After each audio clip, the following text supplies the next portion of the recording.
All right, we're ready to be streamed.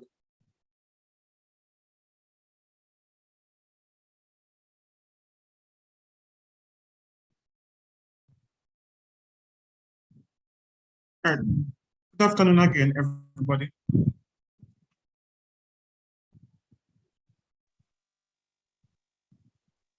Good afternoon. So today we're doing organic chemistry from alkanes up to carboxylic acid. Sorry about the late start. I had a little issue with the computer. And then tomorrow we do esters, polymers, and work class paper again.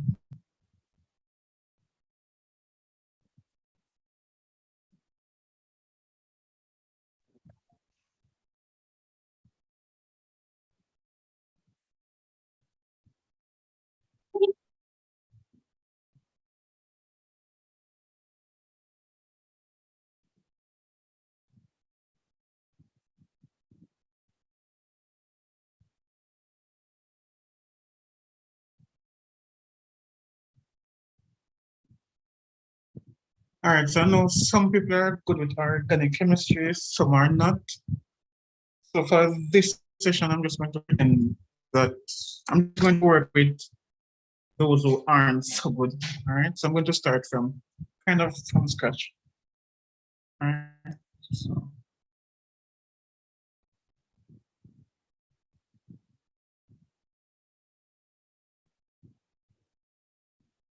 All right, so we should know that in organic chemistry, we are dealing with carbon compounds. And these compounds, we place them in special groups.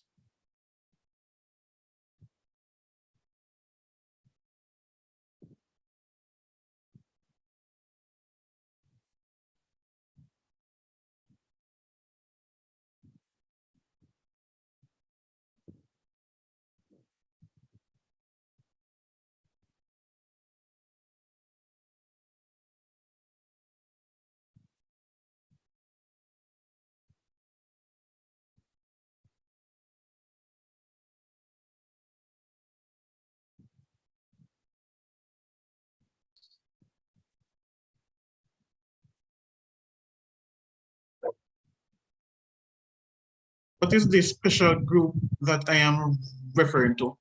Anybody?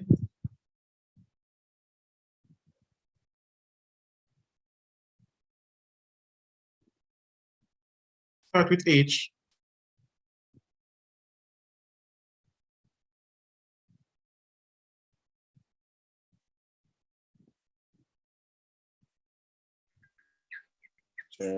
Homogeneous series.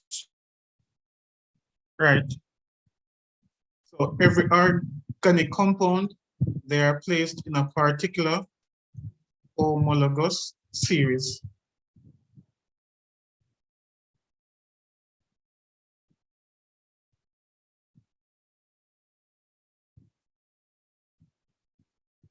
So the special group I am referring to, the homologous series, all right?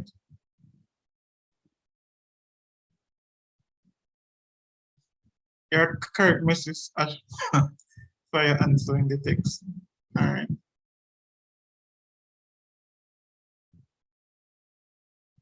So there are four predominant homologous series that we look at the CSEC level. So we know we have the alkane, alkene,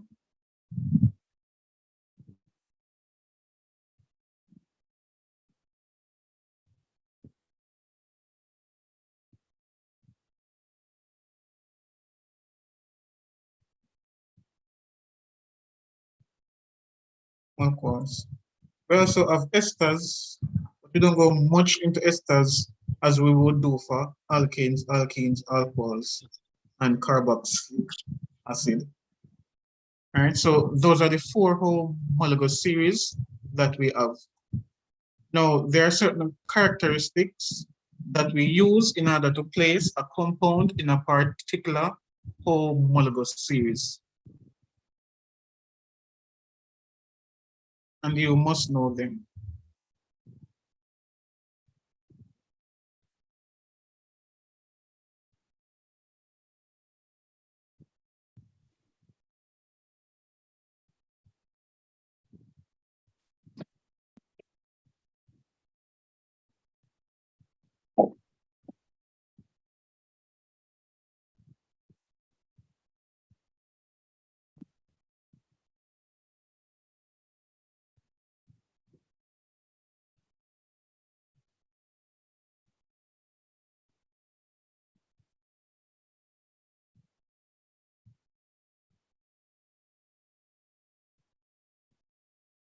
Just going to put HS for homologous series. So the members of a homologous series, they have the same general formula.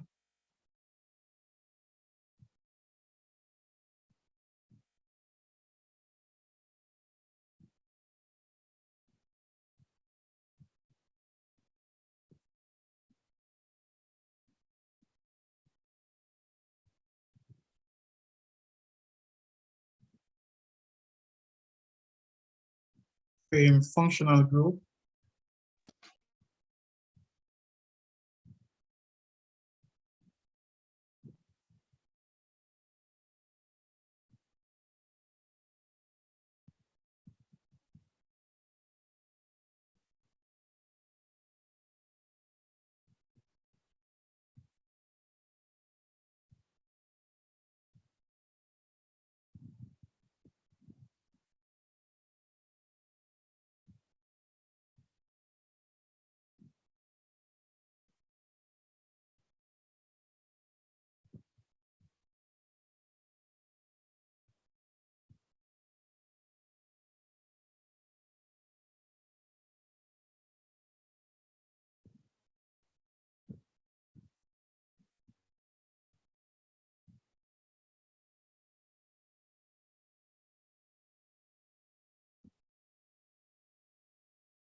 All right, so those are 5 properties of a homologous series.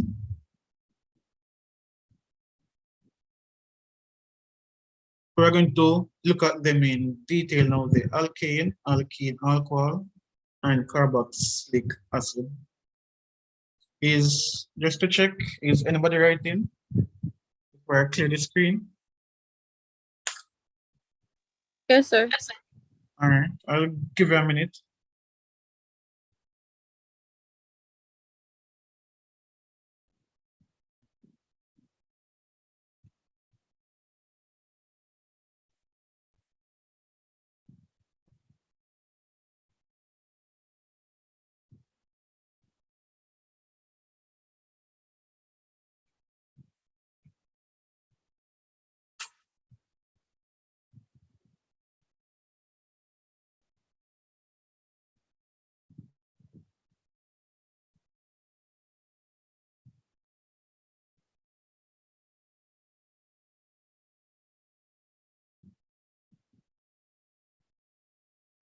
You can move on now, sir.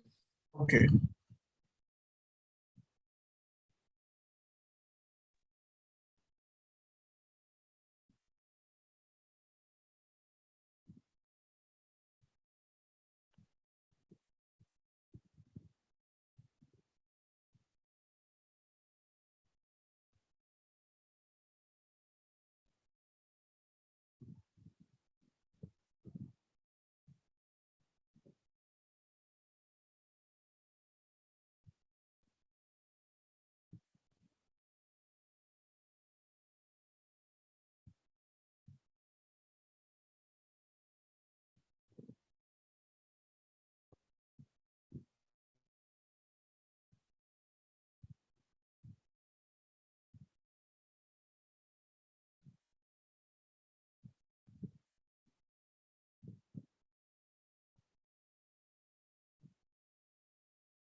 So go back for a second.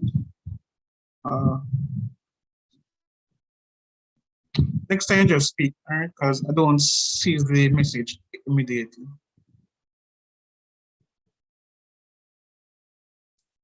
Kind about this.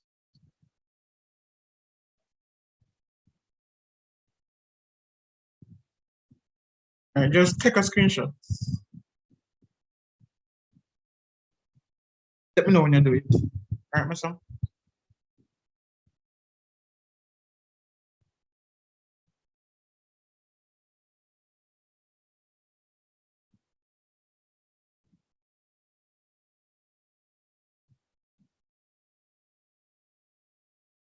All right, you should have it now. All right.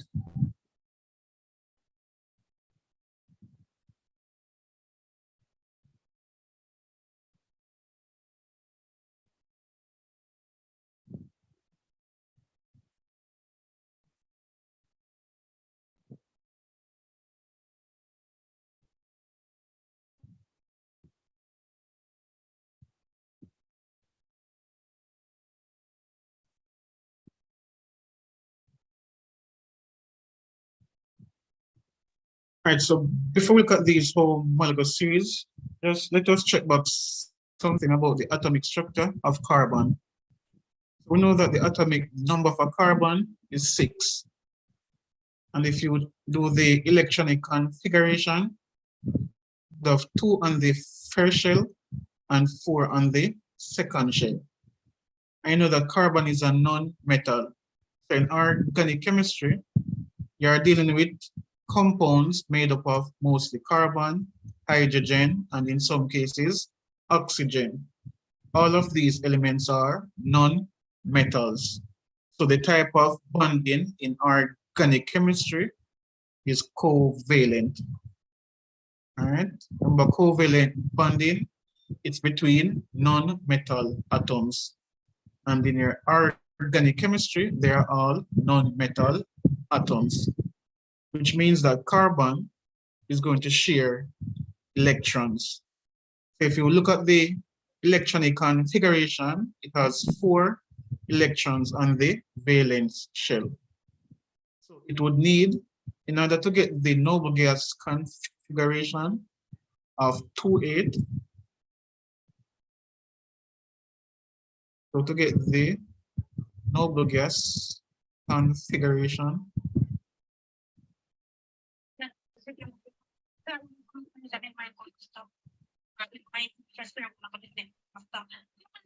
is someone asking a question? Are your mic just on? I think your mic just on. Right, so in order to get the noble gas electronic configuration of 2,8, carbon, it would need to gain 4 electrons.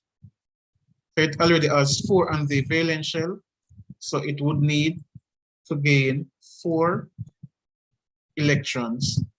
Now in covalent bonding, for every electron that is needed, a bond must be formed.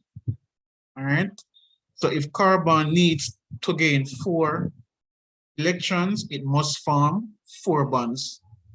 So from here on, just remember that carbon always form 4 bonds. All right, so it's very important to remember carbon atoms always form 4 bonds. All right, and you know why that is so. It has 4 valence electrons. So valence electrons, these are the electrons on the last shell. And as you know, the name for the last shell, it is the valence shell. The reason why carbon will form 4 bonds, because it has 4 electrons on the valence shell. In order to have the noble gas configuration of 2,8, it would need to gain 4 more electrons. And when it is forming up, let me just put it here. For each electron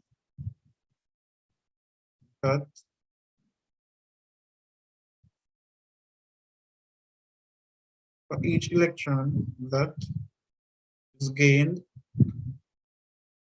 a bond is formed. All right. So it needs to gain 4 electrons, and for each electron, a bond is formed. So that is why it is going to form 4 bonds.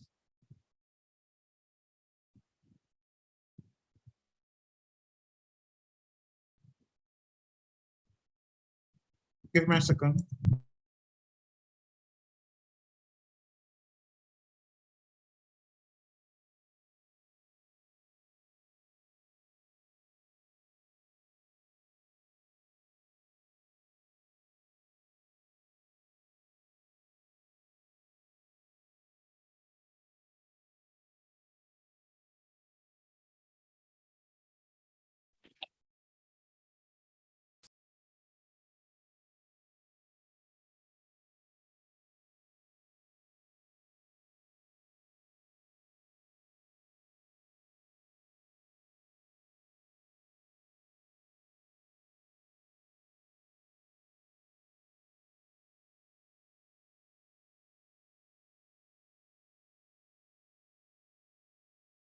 All right, ready again.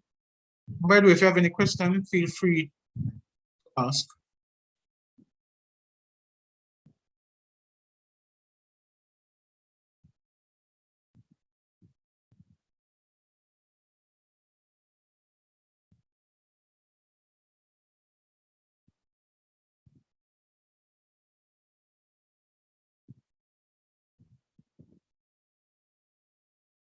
All right, so what you will notice in organic chemistry, the formulas are a bit different. Like, for example, you would have been accustomed to writing sodium carbonate as Na2CO3, right? But in organic chemistry, there is a type of formula in which we show how each atom is attached. And to do that, we are going to use lines. So these lines, they represent a bond. All right. So these lines, they represent the bond. So for example, if you have carbon, for example, if you have C2, we're going to write C2 like this. C bonded to C, right? So C2H6, that would be what we call the molecular formula, all right? And the next one would be the structural formula. That is correct. The structural formula is when we actually show how the atoms are arranged. And that is when we use these lines here. They represent the bond, all right? So let's start now with the alkane. We're going to look at the general formula, functional group, all right? I'm going to start with the functional group. Just give me 1 second, forward the link.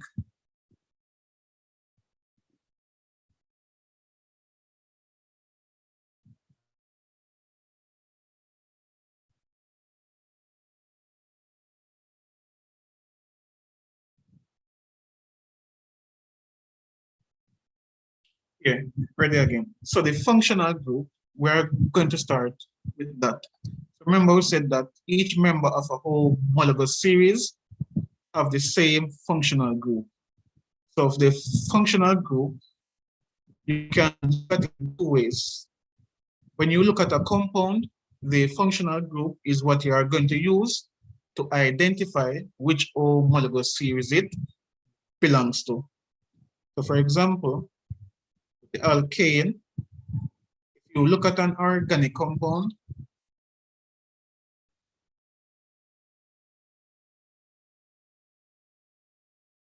so here's one organic compound.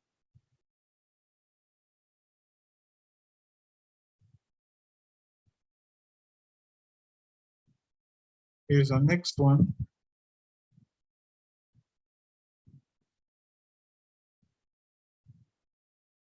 A quick question, carbon A, I'm going to call it carbon A and carbon B.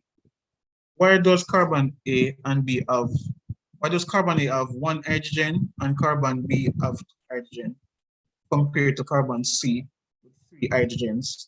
Because because carbon should have 4 bond maximum, and Right. between carbon A and B, I have a double bond, so you wouldn't need to put 4 hydrogen each. Exactly.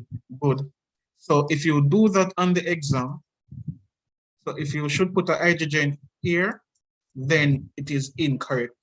All right.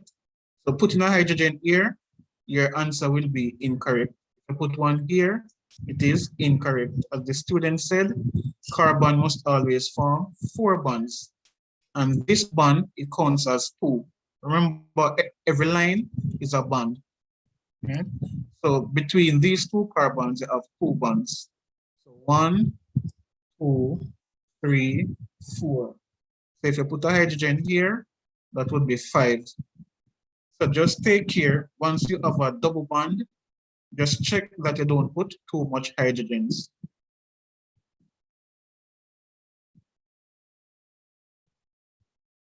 Let's continue.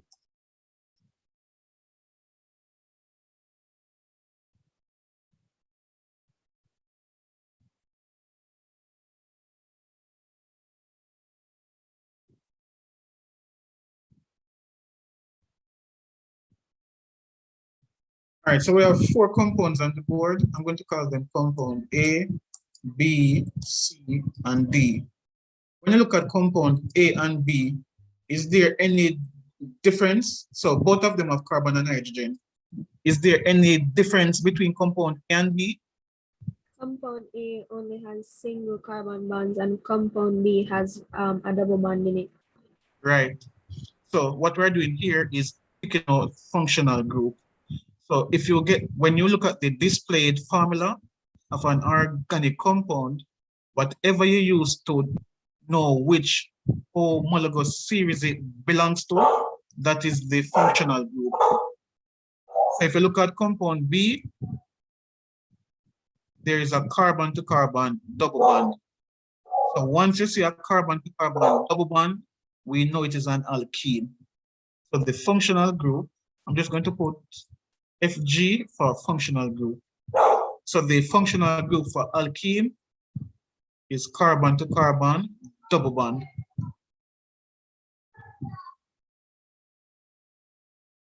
All right. Now, when you look at your alkane, all right, looking at the alkene, it also has carbon to carbon single bond. However, once you spot a double bond, that is what makes it an alkene. It could have a lot of carbon to carbon single bonds, but once you spot a double bond, that makes it an alkene. All right. When you look at the compound, if it only has carbon and hydrogen, and then all the carbons are single bonds, that is what makes it an alkane. The alkane, it will only have carbon to carbon single bond. Once you see a double bond, carbon to carbon double bond, that makes it the alkene. Now, this compound here, it only has carbon to carbon single bond. So what is different between compound A and compound C? The OH. Right.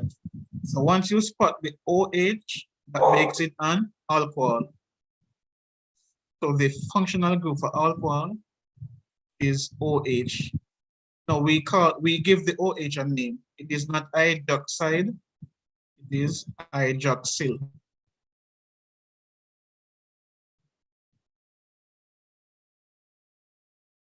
So for organic chemistry, when you say an OH group, that means it's an alcohol, and it's called the hydroxyl group.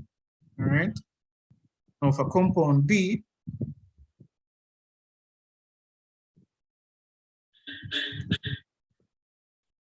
what is different between compound D and C? Double bond O. All right.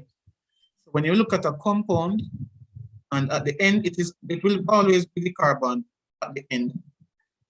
If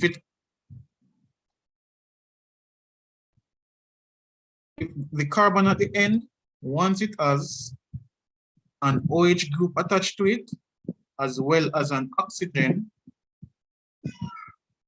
that makes it the carboxylic acid.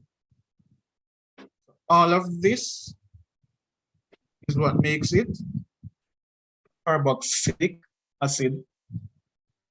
All right, so the functional group, this would be the displayed formula for the carboxylic acid group. But we can condense it and just write COOH. Right? And it's called the carboxyl group. So just to write the functional group is a mark on the exam. You should not be asked to write the functional group and don't know it. Right? So these are the 4 functional groups for your 4 homologous series. All right. Next, we have the general formula. I'm just going to put GF for general.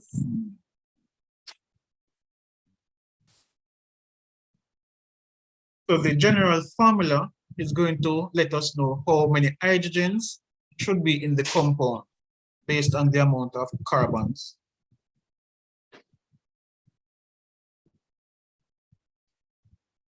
And we're going to start with the alkane. So alkanes and alkenes, they are hydrocarbons. Let me just remind you of that. What does the term hydrocarbon? If a compound is a hydrocarbon, what does that mean? It consists of only hydrogen and carbon. Right, that is correct. So hydrocarbons, only carbon and hydrogen. And that is your alkane and alkene. So let us say we have an alkane with 3 carbons. We should be able to tell how many hydrogens is present. To do that, we use general formula. So for alkane, it is CnH2n plus 2. N is equal to the number of carbon atoms. So the 2n plus 2, that is to give us the number of hydrogen. So in our case here, we have 3 carbons. So you should say H2 times 3. Remember, N is the amount of carbon. In our example, N is 3. And we should add 2. So 2 times 3 is 6. 6 plus 2 is 8. Right? So that would give us C3H8. Right? You can be asked to write the general formula. All of these are 1 mark questions. So 1 mark for functional group, 1 mark for general formula. If I give you this molecular formula, I can ask you for the whole homologous series to which it belongs, and you should know it's an alkane. All of these are 1 mark questions which you should not be losing. All right. So simply put, when it comes to alkane, the amount of hydrogen, you would double it. Just double the number of carbon atoms and add. If you have 3 carbons and you double it, that is 6. And you add 2 more, that is 8. So all you're doing is doubling the amount of carbons and add 2. So if you have an alkane with 6 carbons, how many hydrogens should be there?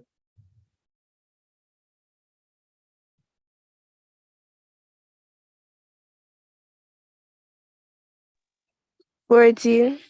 14, because doubling the 6, you get 12, and then add 2, that is 14. So let's just work it out singly. So it will be H2 times 6 plus 2. Right? So that would be 14. Just put it here. So that would be C6H14. All right. So that is how we use the general formula for the alkane. is not to tell us the amount of carbons, it is to tell us the amount of hydrogens. And by the way, every functional group, sorry, every general formula, all of them start with CnH2n. So you don't have a lot to memorize. All of them starts with CnH2n. So for the alkene, the general formula is CnH2n. So unlike the alkane, where you add 2, you will not do that for the alkene. So for example, if the alkene is C3, how many hydrogens should it have? 6. 6, because all you're doing is doubling the amount of hydrogens. So the formula is 2n, n here is 3. So it is just C3H2 times 3. It is C3H6. All right, for the alkene, any amount of carbon you have, double it, and that is the amount of hydrogens. For example, C5, how many hydrogens should be there? 10. 10. Because H2 times 5, that is 10. All right.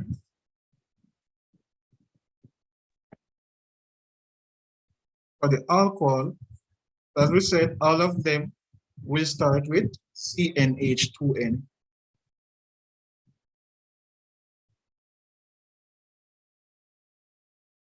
The alcohol now, the only thing different, you are going to put +1, and then write the functional group. So CnH2n, you add 1, and then write the functional group. For example, C2, H2n. So N is 2. So you would say H 2 times 2 plus 1. Remember, this formula here is to give the amount of hydrogen. So 2 times 2 is 4, 4 and 1 is 5. So the number of hydrogen is 5. So it's C2,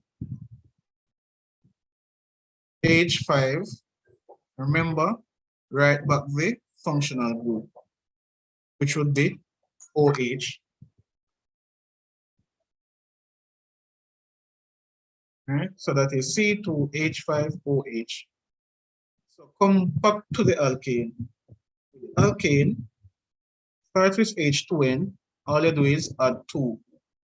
The alkene, you're not adding anything. It's just H2n. With the alcohol, H2n, and you just add 1. Then you write back the functional group. Let's try next one. What if it was C3? How many hydrogens? 7. 7. So it would be C3H7, and then what? OH. Right. So N is 3. So you would say H 2 times 3, which is 6, plus 1 gives you 7. You are correct. Good job.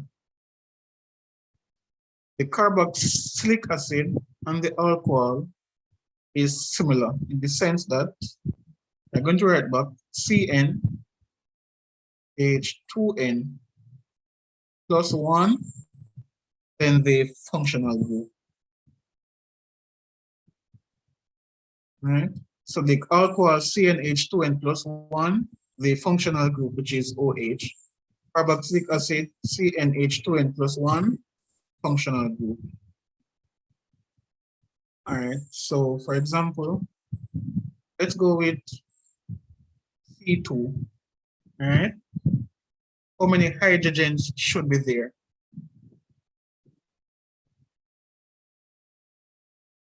5. Right, so this right here gives the amount of hydrogen.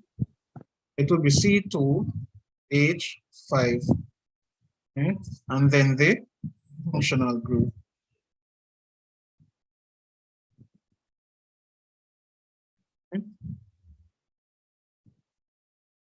What if it was C3? H7.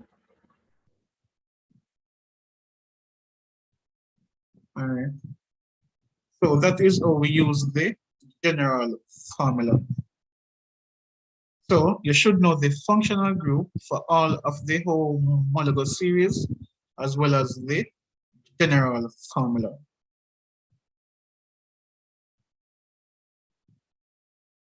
After that now, we look at the basic name for each of these compounds.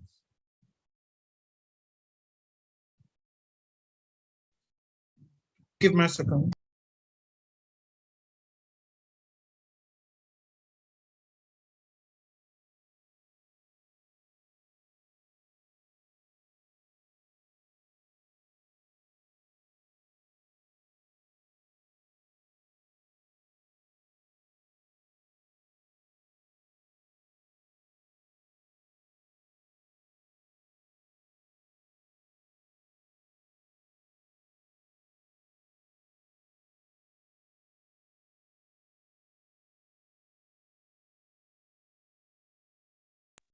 All right, ready again.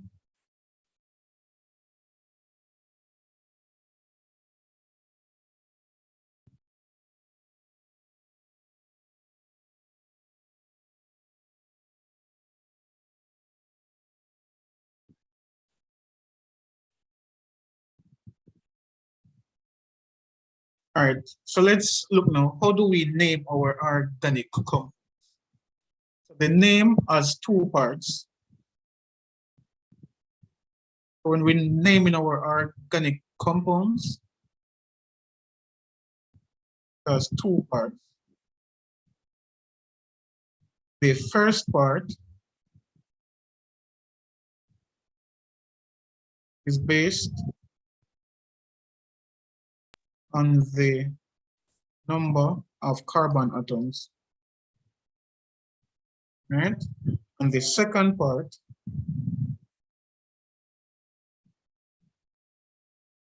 is based on the homologous series.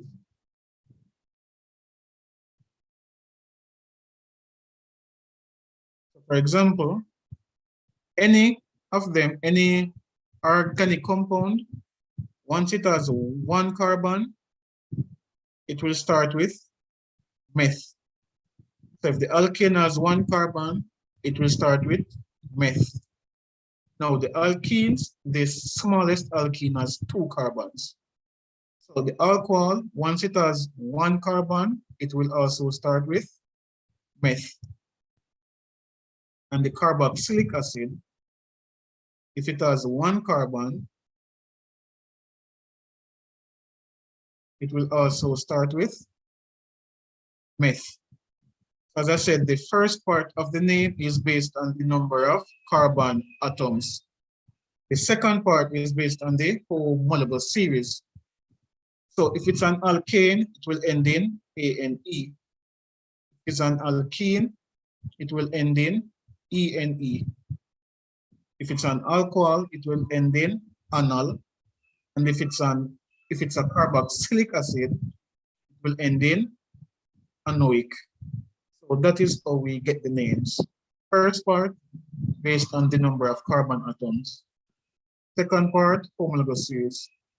So you must remember the prefixes. So one is meth, two, eth, three, pro, four, but, five, pent, I'm going to 8, C6, that's X, C7, that's hept, and 8 is up. All right. So it would be methane, ethane, propane, and go down. So once it's an alkane, it ends in ANE.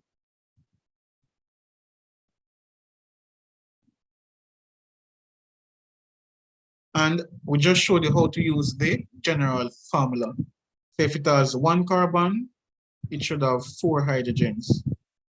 have 2 carbons, it should have 6. 3, it should have 8. If it has 4, how much should it have? How many hydrogens? It has 4 carbons.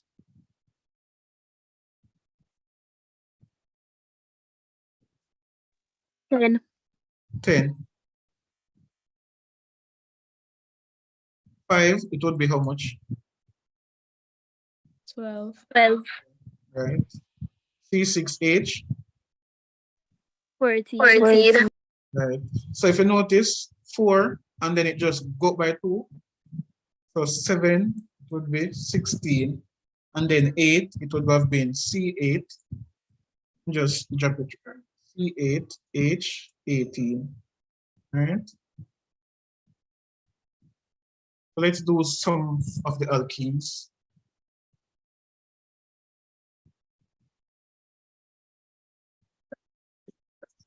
All right, so as I said, the alkene, it must have a carbon double bond. That's the functional group. So you will not have an alkene with a single carbon. All right, so C2, how many hydrogens should the alkene have? 4. It has 2 carbons, right? And the name should be? Methane. No, 2 carbons. Ethene. Right?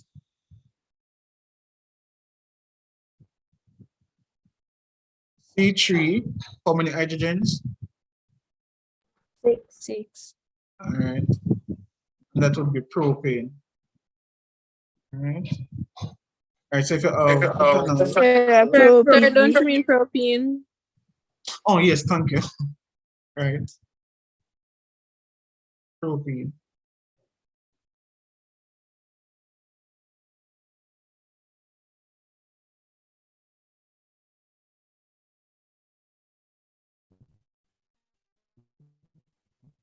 What would be the name of the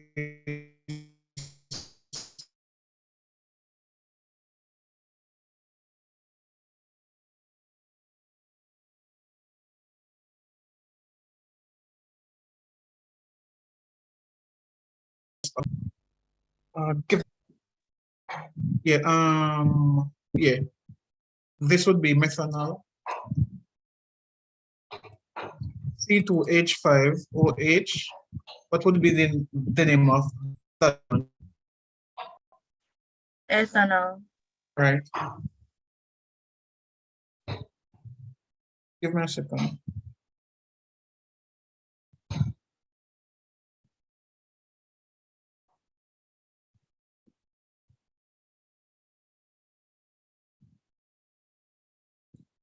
Ethanol.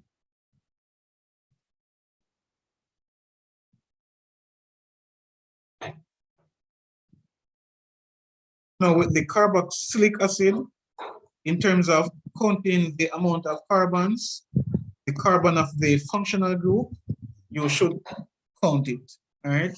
So it's not 1 carbon, but 2. So always count the carbon of the functional group as well. So for this one, what would be the name of it?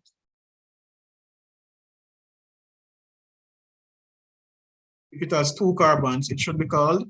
Ethanoic acid. Right. So remember, once it's 2 carbon, it will always start with EH. If it's a carboxylic acid, it must end in anoic. So it's ethanoic acid.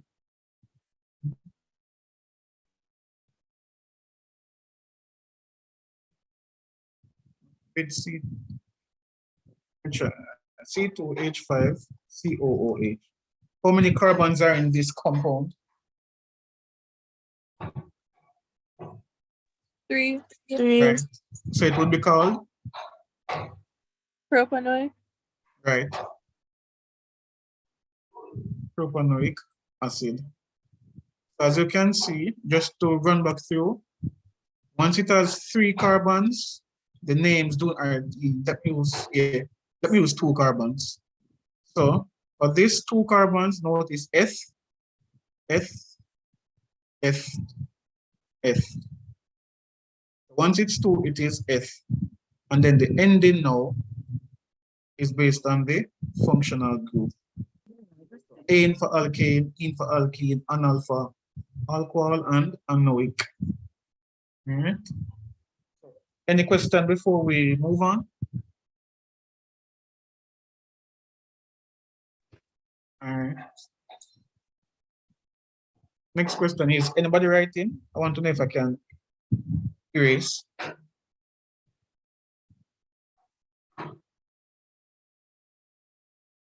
All right, so I'm going to clear the screen.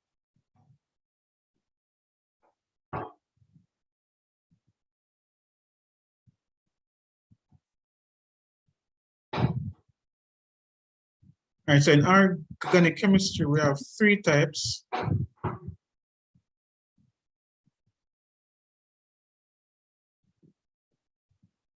Three types of formula that we use.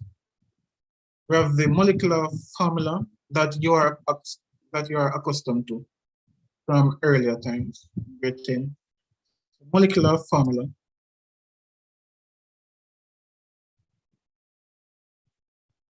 This tells the number of each atom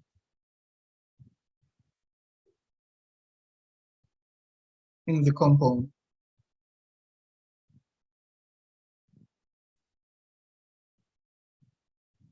Example, C2H6.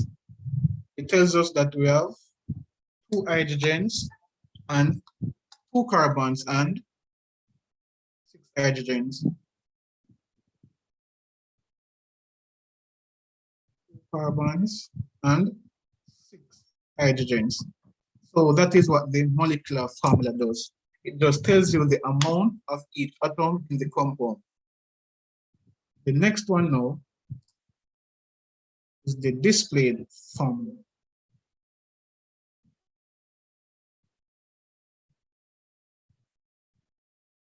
Which is also called structural.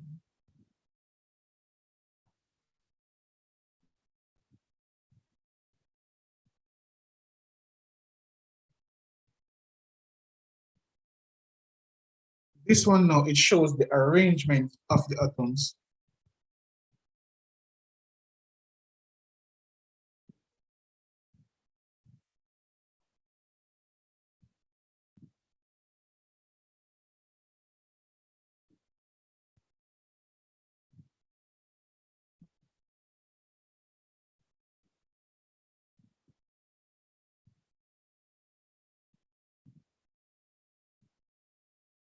An example, let's do this C2H6.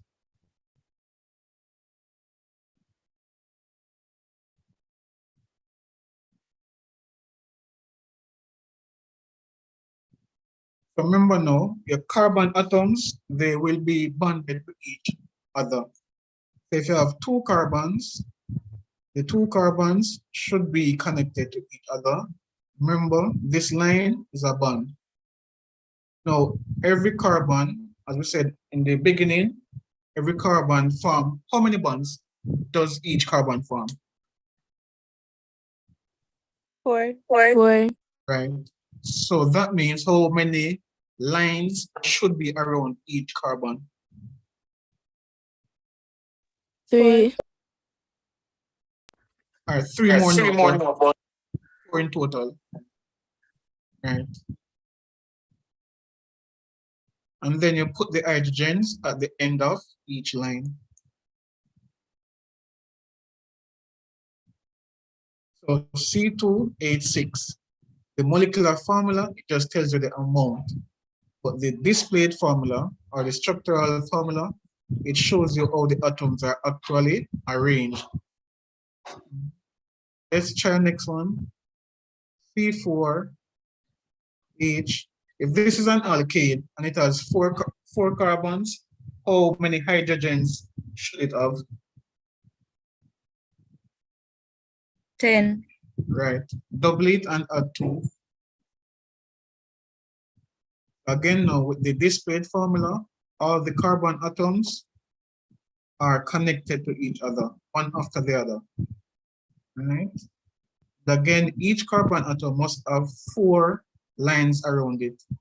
So this first carbon here, how many more lines does it need? 3. All right. So 1 above, 1 below, 1 to the left. This carbon here, how many more lines does it need? 2. Right. It already has 1 to the left, 1 to the right. It just need 1 above, 1 below. How many does this one need? 2. Right. 1 above, 1 below. And this one at the end, how much does it need? 3. Right. And then you just put the hydrogens on. At the end of each line, you should have a hydrogen. Hydrogen should not go anywhere within the chain. All right. So we call it a carbon chain. So you should not be doing this. That's a no-no. Carbon atoms are connected with each other within the chain. Hydrogens come at the end of the line, all right, sticking out. So at no point in time should you have hydrogen in between carbon atoms. Yes? Oh, no. All right, the condensed formula is similar to the displayed formula. What we're going to do now, as the name suggests, condense, we're going to try to shorten it. But it will not be like the molecular formula where you have no idea of the arrangement. Condensed formula, it will show. You have enough time to pause. I'm referring to someone in the community. All right. Condensed formula will still show the arrangement.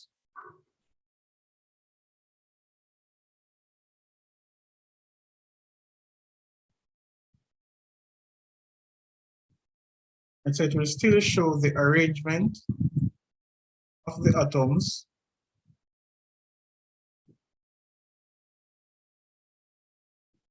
without the use of bond lines.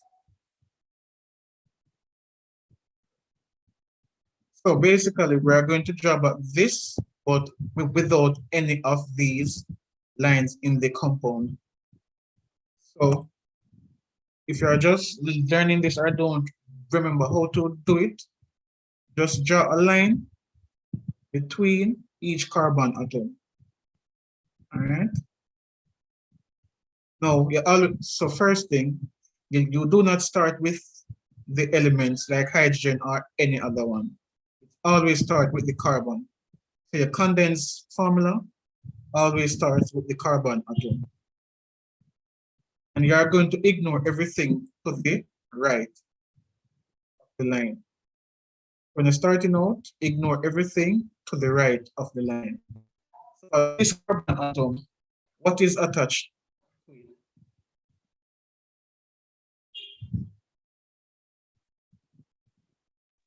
3 hydrogen. 3 hydrogen is correct. Remember, we are showing the arrangement without using these lines here. So I'm going to write H3.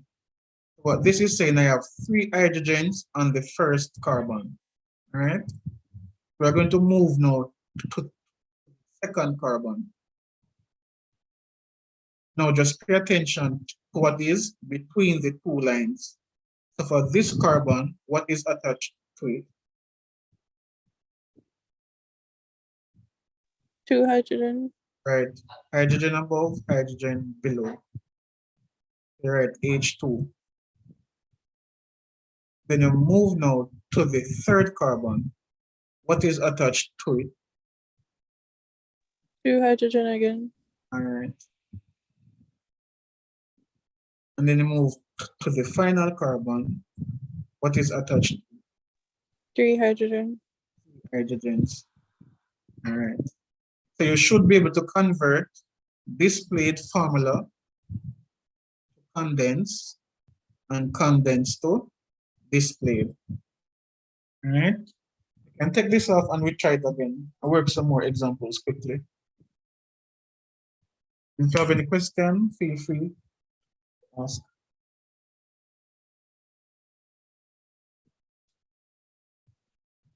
I'm going to do alkanes. I'm going to do alkanes as well. So you're going to see it. I'm answering someone in the comments.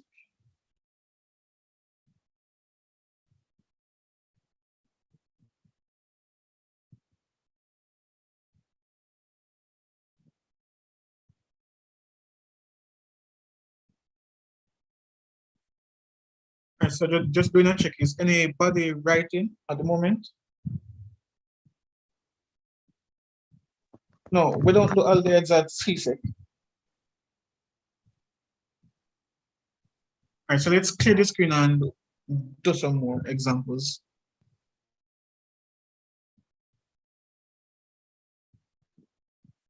All right, so C4, let's do C4, H10, C4, H8. First question, what is the name of this compound? I'm going to call it compound A. What is the name of compound A and compound B? Ignore aldehyde, it's at Cape. We do aldehydes at Cape, not CSEC. Butane and butane. All right. How did you know it was butane? So how did you know A is butane and B is butene? What? So I look on the hydrogen atom, then I see that in compound B, 2 hydrogen was reduced. That means it have a double bond to complete the 4 bonds for each carbon atoms. Right, and this one over here, the C2H10. Right, so you can also use the general formula, right? So once you see carbon and hydrogen only, we know it's either an alkane or an alkene. For it to be an alkene, it must fit the general formula, meaning the amount of hydrogen should be twice the amount of carbon. And in compound B, the amount of hydrogen is twice the amount of carbon. Right? 4 2s, 8. So this molecular formula matches the general formula of the alkene. So you are correct, it is an alkene. So it is butene. And for compound A, it could not be an alkene because clearly the amount of hydrogen is greater than if you just double the amount of carbon. So if you double the amount of carbons and add 2 more, that is how you would get 10. So number of carbon is 4 times it by 2, that is 8. Add 2 more, that is 10. The compound A matches the general formula of an alkene. So whenever you get, because you can get the molecular formula, just like these two, and you're asked to identify the homologous series. And so, while I'm mentioning that, what would be the functional group of compound A? Because the past paper will do that sometimes. Give you the molecular formula and then question you. So what would be the functional group of compound A and B? A is carbon single bond. All right. Carbon to carbon single bond, and B? Carbon double bond. Right. And but I already put the general formula. They could have asked you for the general formula as well. So they can give you just the molecular formula, ask you for functional group, the name of the compound, and the general formula, among other things. All right. But let's get back to what we actually want to do, which is Chemistry. which is to draw the displayed formula. So again, with the displayed formula, just draw out all the carbon atoms first. 1, 2, 3, 4. Each carbon must have a line around it. right? And then you put on the hydrogen.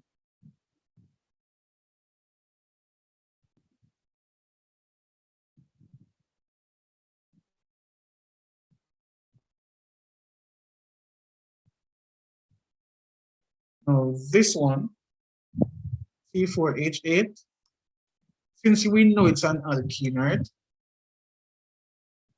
You're still going to just draw the carbon atoms, 4 of them. But remember now, there must be a double bond somewhere. It doesn't matter. All right. So if I want to put it here, that's fine. I'm going to do 2 of them.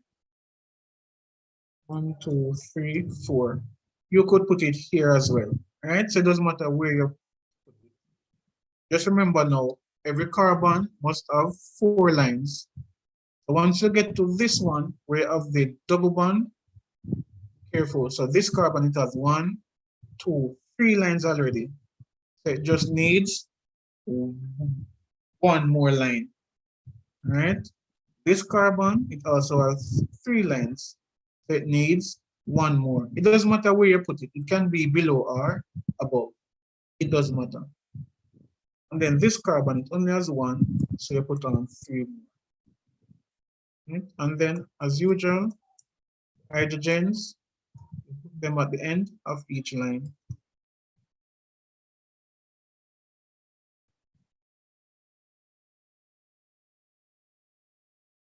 All right, question, how many lines should go on this carbon here? 2. Right? Again, it doesn't matter where you put them, whether it's above or below. Just ensure you put 2 lines.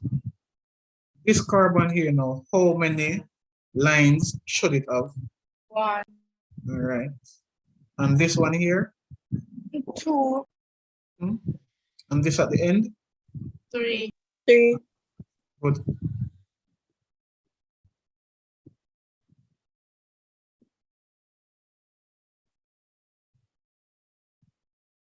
We have our displayed formula now. Let's go back to the condensed. Again, I'm going to draw a line between each carbon. Can I start with my hydrogen? Or should I start with carbon? Start with carbon. All right. CH3, so carbon with 3 hydrogen. What comes next? CH2. And then, CH2. okay, check. This one. H2. And then this one at the end, how many carbon? How many hydrogens? CH3. Right. And we're going to do the same thing for the alkene. Draw the lines. Right. So this carbon, how many hydrogens is attached? So this carbon here, how many hydrogens? 3. All right. So you move to the next carbon now. How many hydrogens is attached? 1. 1. All right. Then you move to the next carbon. How many hydrogen is attached to it? 1. All right. And you move to the final carbon. How many hydrogens is attached? 3. 3. Now, pay attention. All right, so this is our alkane. I want you to, because when you get the condensed formula, you can easily spot if it's an alkene or alkane. Look at this condensed formula for the alkene and look at the alkane. What difference do you notice?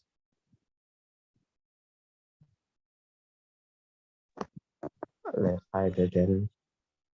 Please repeat. Less hydrogens. Right. So if you look here, you notice you have less. So when you're doing an alkane, you always have 2 hydrogens in the middle of the chain. And at the end, you have 3 hydrogens. So once you notice the amount of hydrogen in the middle is short, it's an alkene. So an alkane, all of the carbons between the two ones at it. So this is an N carbon, this is a next N carbon. So when you have the alkane, the carbons at the end is always 3 hydrogens. And in the middle, it is always 2. So once you deviate from that, you're getting your alkene. All right? This was a since double bond cause C. All right, so let's do this one. All right, somebody tell me what to write for this one. CH2, CH2, CH, right? CH2, CH3. All right. So notice again, right? What if it's an alkane, the carbon at the end always has 3 hydrogens. But you notice this carbon at the end, how many hydrogens does it have?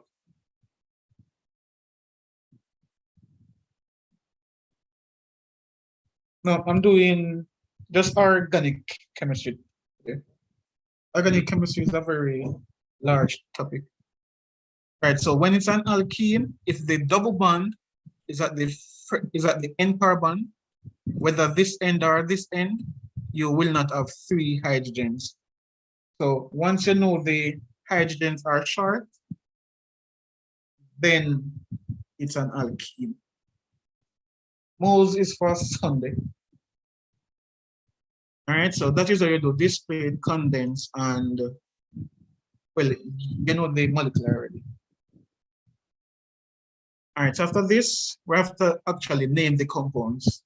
We're going to try use like 6 minutes and do that, and then move on. So we're moving to naming our compounds now. Apart from the basic name like ethane, propane, and so forth, we have specific names. All right. And the proper term that we use is IUPAC name. All right. Stands for International Union of Pure and Applied Chemistry. All right. So they are responsible for the rules. All right. So rules for naming. I'm going to start with the alkanes. Rules for naming alkanes. All right. So can you please go back?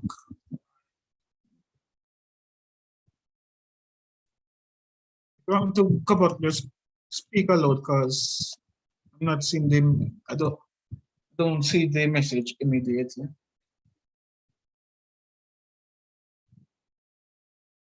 Let me know when you have it.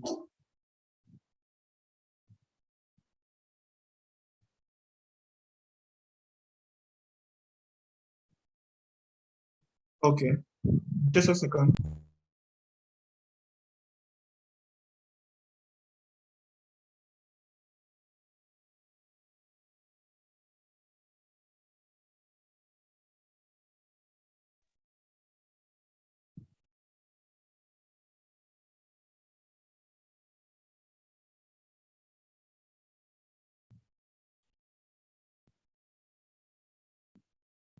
All right, so first I'm going to draw a compound.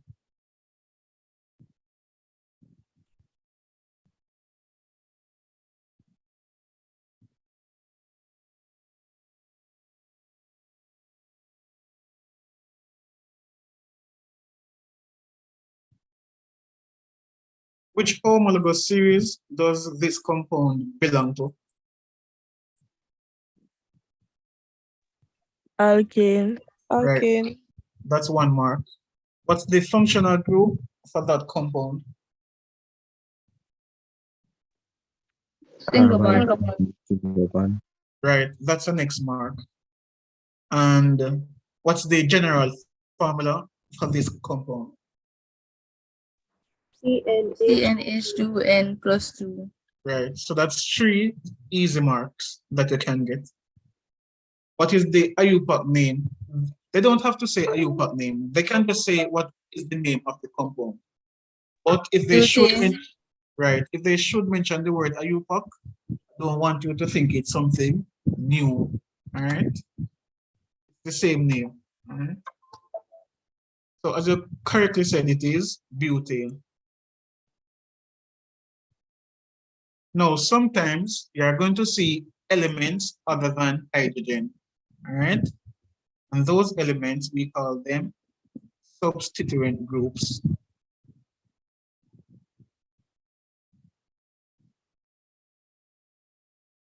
And the typical one at this level, so for organic chemistry, fluorine is fluoro.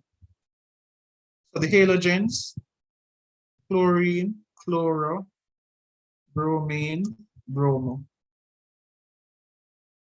And iodine, iodo.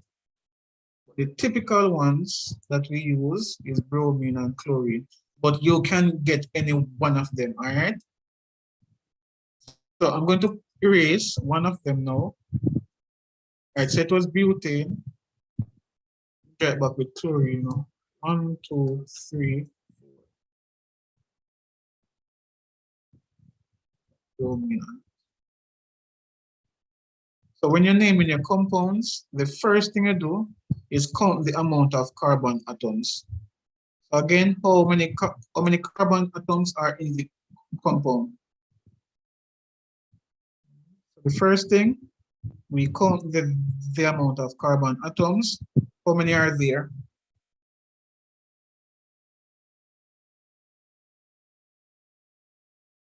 Four. Right. And when it's 4 carbons, what should be the name?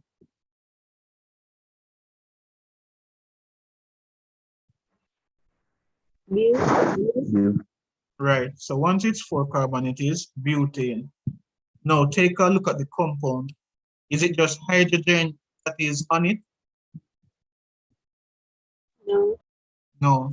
All right. So we can't just stop at butane. We have to make mention of the next element. And when we say Br, what are we going to call it? Bromo. Right. So it is bromo butane. All right. Next, we have to tell where on which carbon atom the bromine is attached. Now we have 4 carbon atoms, right? 1, 2, 3, 4. Now, if you start, and the bromine is on this carbon. So if you start counting from the left-hand side, right? You start counting from the left. This would be carbon 1, this would be carbon 2, this would be carbon 3, and this would be carbon 4. So if you're counting from the left-hand side, going across, bromine would be on carbon 3, right? But what if you were to count from the right-hand side? This carbon would become carbon number what? 1. Right. And this would be carbon? Number 2. Right. So you can actually count in both directions.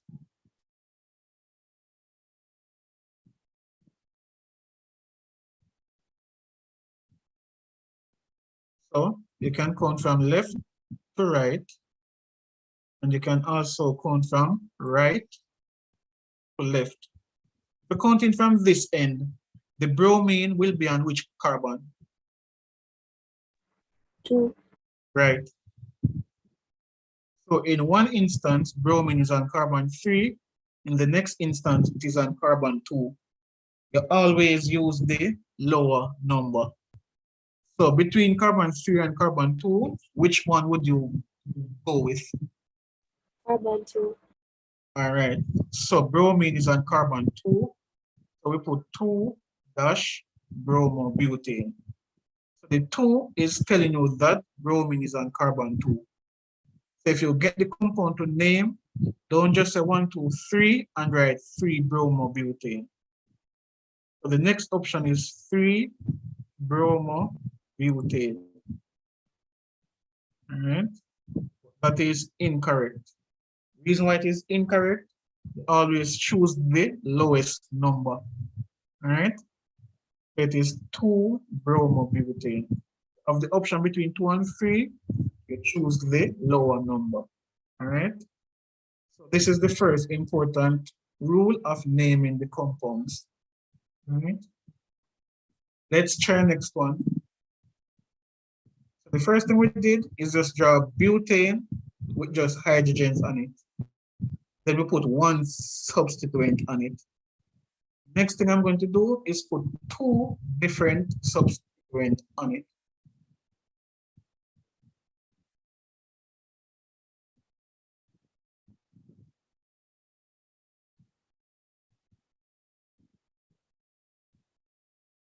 So again, in naming this compound, what is the first thing that we should do?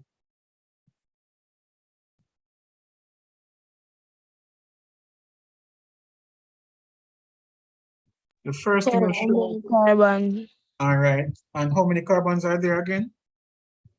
4, And once it's 4, we should call it, butane, right? After you name it butane, what else should you do after that?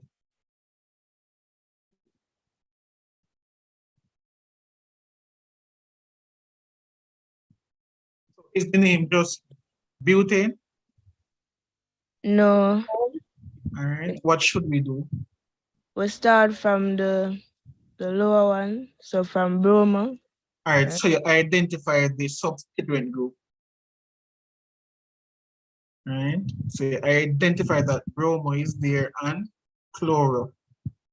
So what you're going to do now is here we have 2 different substituent groups. We are going to list it in alphabetical order. So bromo, so you have bromo and you have chloro. Which one would appear first in the alphabet? Bromo. Bromo. All right. So you put bromo and then you write chloro. All right. So it is bromo, chloro, butane. The next thing we need to do now, as you were mentioning, we need to assign the position. So which carbon atoms are they attached to? So again, we can count in 2 directions. So if we start counting from the left-hand side, right?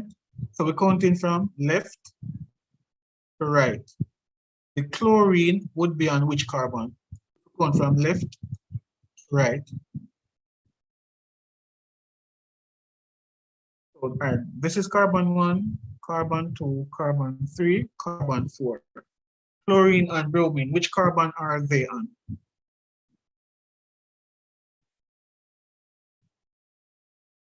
Two, 1, 4. All right, so chlorine is on 2. That's correct. All right, what if we count from right to left? We're counting now in this direction. We get an next ink. This would be carbon 4.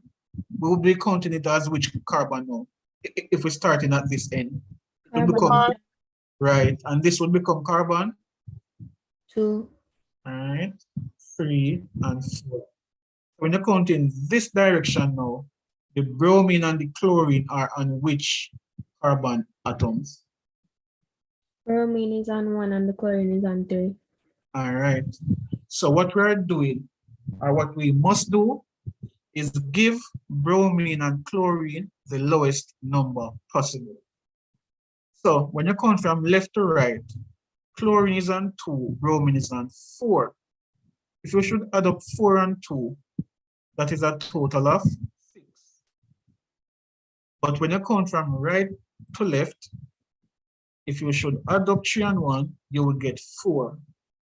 So question, which direction gives the lower number?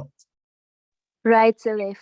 Right Right to left. left. So, That is so correct. it can be on one chain, like the substituent groups. But 2 of them can be on one chain. How would you name it though? You mean if they can be on one chain? I mean, as in if bromine could be here? No, sir. Like how you have it now. Mm-hmm. Yes, I'm asking like, how would you name it with both of them on? Oh, all right. Yes, I'm getting there. So one thing you cannot do, because some students will do that, because we say you should give them the lowest number possible, they will count in both direction and say bromine is on carbon 1 and chlorine is on carbon 2. You cannot do that. All right, you have to stick to one direction. So you can't count from left to right for chlorine and then right to left for bromine. So for this,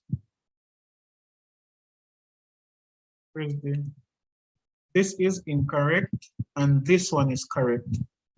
So bromine is on one, so it's 1 bromo chlorobutane. Did I answer your question? I'm not sure. Yes. Because the Sir, question, it's yeah. 3 chloro. Oh, yes, yes, thank you. Notice when I have a number, there are, so you should always have a dash between the word and the number. Right? Always. So once you write a number, put a dash between the number and the word. And don't just put a dash between bromo and the 3. Once you have a number and a word, put a dash. So there should be a dash to separate the 3 and the chloro. Right? So it is 1 dash bromo dash 3 dash chlorobutane.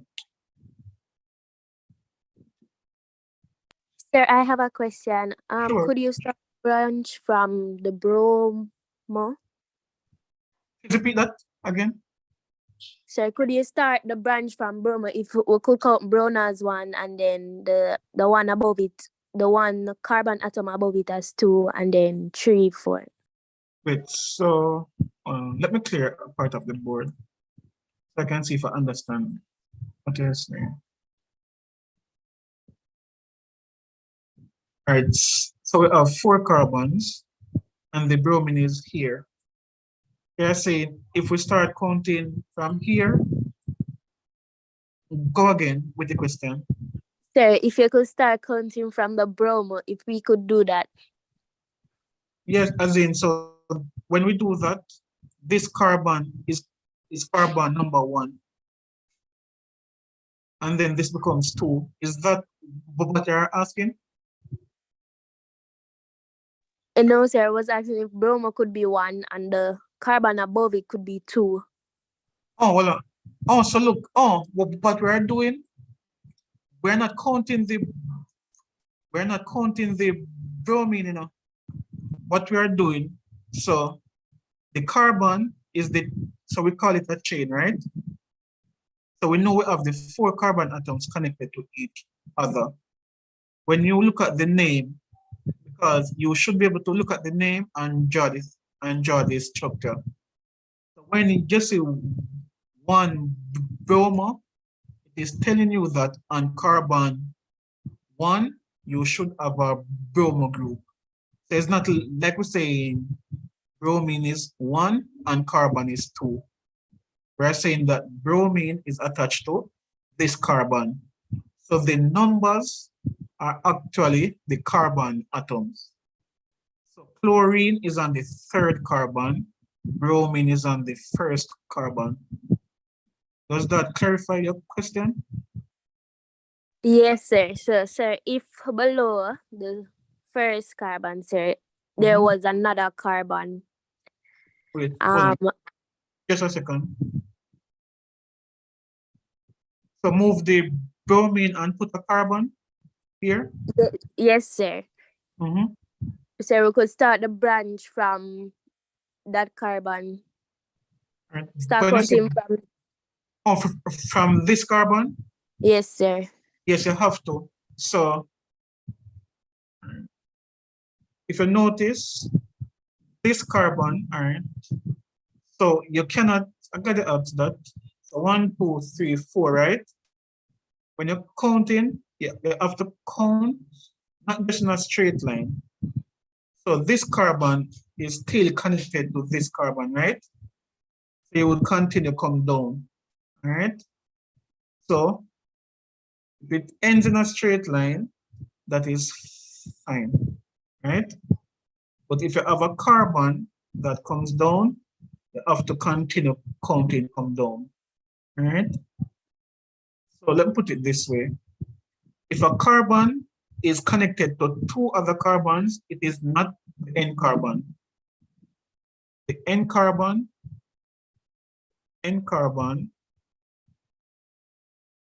is bonded to only one other carbon atom. All right.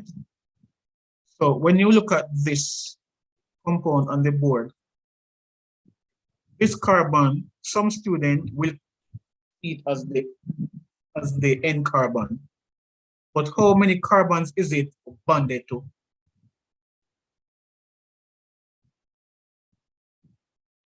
Two.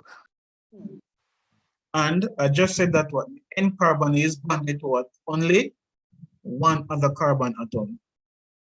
Next question. This carbon here, how many carbons is it bonded to?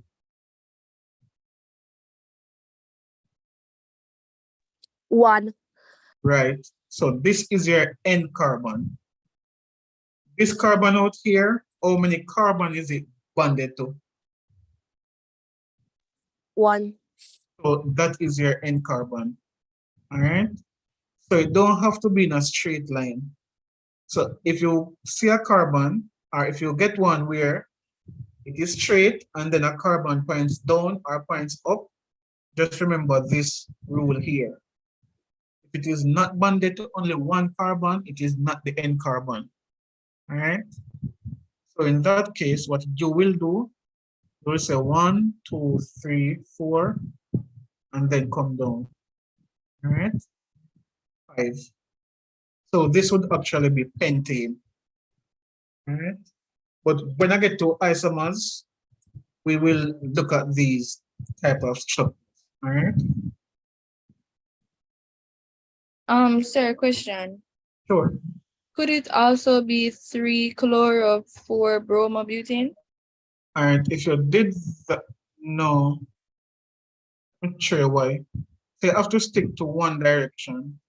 So if you count from left to right, so counting in, well, I have to clear some. I'm a little confusing.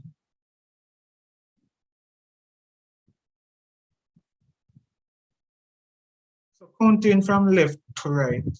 Right? So in this direction, this is your first carbon, this is your second carbon. All right? So it would be 2-chloro and 4-bromo. Right? Now counting in this direction, this would be your first carbon. So counting from this end, carbon 1, carbon 2, carbon 3, carbon 4. So if you're counting in this direction, bromine is on the first carbon. That is why it is 1-bromo. And chlorine would be on the third carbon.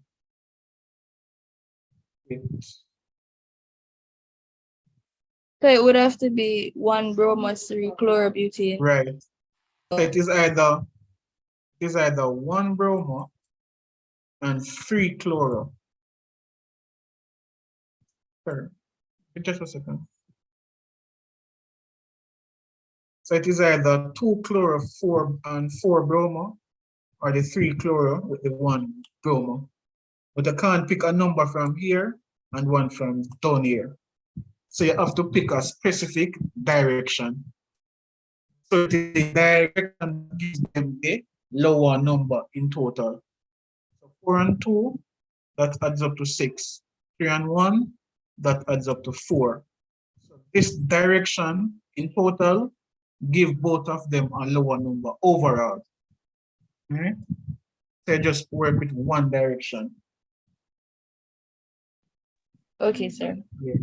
All right, so we just look at when we have two different substituents The next rule is when you have two of the same substituent. So let's look at what will happen then.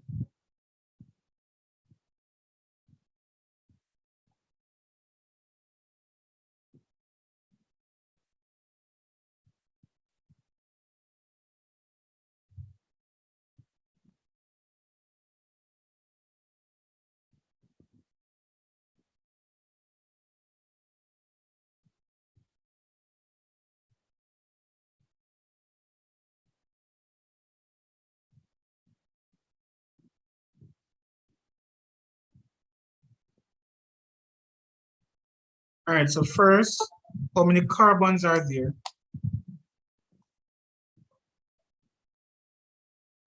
Three. All right, and if it's three, what would be the name? Propene. It's an Propane. alkane, so it has to be. Or did you say propane or propene? Propane. Right, yes, it's correct, propane. So after you identify that is three carbons, what should you do next?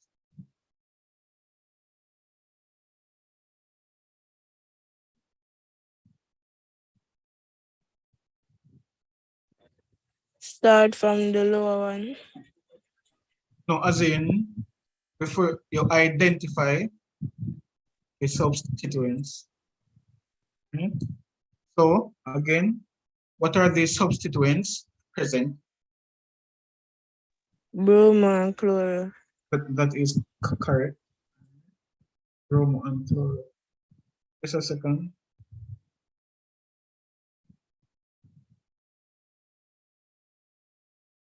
Which one should appear first, the bromo or the chloro? Bromo. All right, so bromo,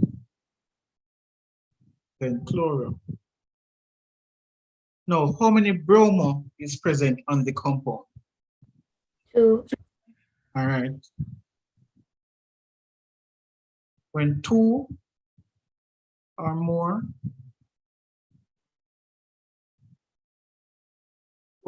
of the same substituent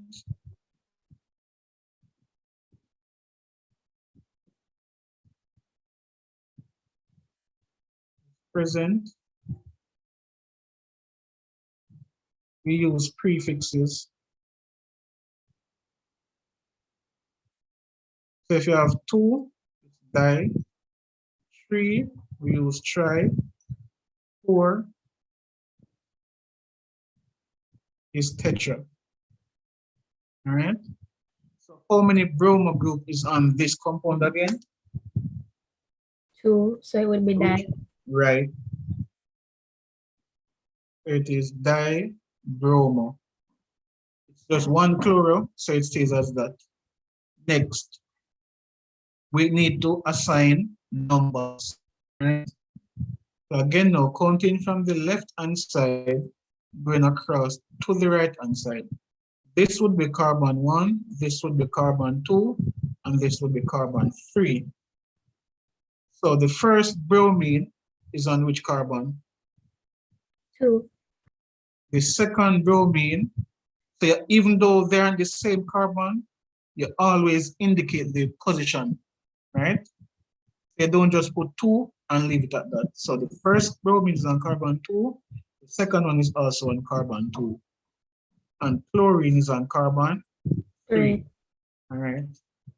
If you count in the next direction now, use green. This would be carbon 3. It would now become carbon 1 because we're going in this direction. This is carbon 1, this is carbon 2, this is carbon 3. So now the bromine, the two bromine atoms, they would still be on carbon 2. The chlorine would be on carbon 1. So again, you take the total, that is 7. And you take the total of this, that is 5. So which one would you use? The total that adds up to 7 or the one that adds up to 5? The one that adds up to 5.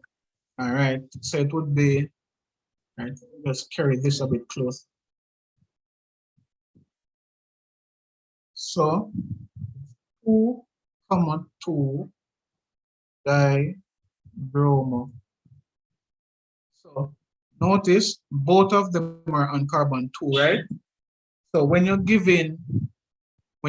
2 of the same substituent, you are going to put the positions one after the next, right? It's not like when we add the up here with the 1 bromo and then you have 3 chloro. Because you have 2 of the same substituents, you put the number one after the other. And you use a comma to separate it. So 2, 2 dash dibromo dash 1 chloropropane. Right?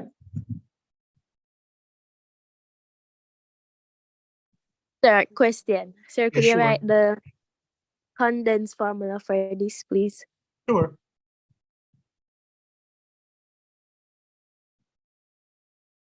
All right, so let me just, Sir, yes, go ahead. is the bromo depend different carbon? Or did I write that? All right, let's do that. What was the question before that one? Sir, about the condensed formula. Oh, all right, thank you. All right, so I'm going to do the one bromine and then the condensed formula.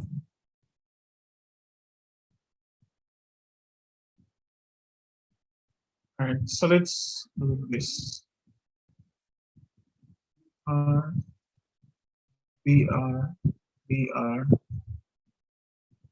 and iodine.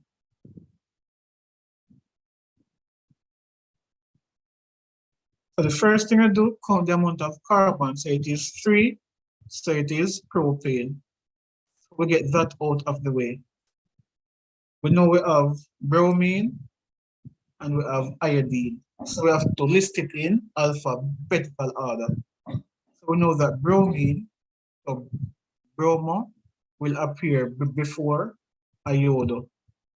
Bromo, iodo, propane. How many bromo groups are there on the compound? 3.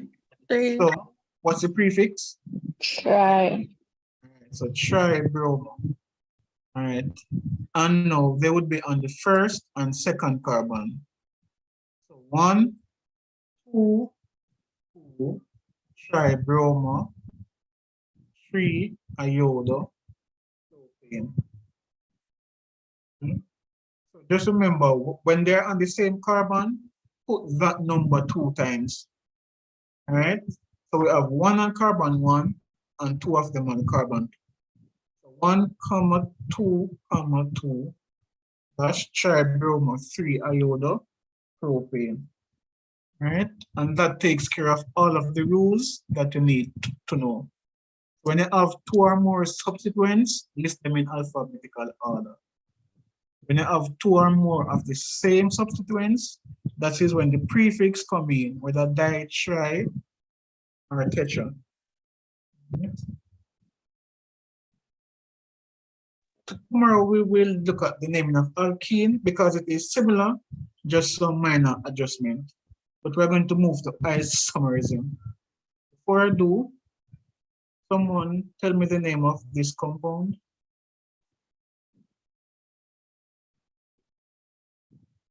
Excuse me, sir. Oh, and remember to do the condensed formula. Yeah, go ahead with the question. Sir, for the one below, is it that you go from chloro to bromo? So why is it that the dibromo come first? For the one below Oh, it. in terms of alphabetical order? Yes, sir. Oh, thanks. No, like that. Oh. The reason why bromo goes first? Yeah, because you already say you're going to choose it from right to left, but you put the bromo before the chloro. Oh, all right. So the bromo is based, so how the naming works, you list them in alphabetical order. And speaking of alphabetical order, the prefix, it don't apply to the rule. So don't look at it like B coming before C. So the prefix is not applied to the rule. So the one that comes first in the alphabet, that is how you arrange them. So bromo, B comes before C. So that is why it Okay. is bromo, chloro, yeah. So when you have two different subsequents, list them in alphabetical order. Repeat that please. Two or more cons. Naming is done in. All right. Let me put it on the board.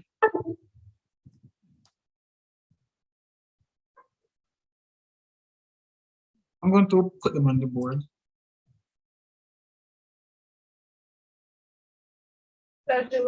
Somebody asked that this is what the display file. Please repeat. Somebody asked before if you could write the display formula for this one. On the condensed. All right, yes. Yeah, Let's do that. condensed. All right. After I do that, I'm going to write the rules on the board. All right, so we have 3 carbons of H, H, H, Br,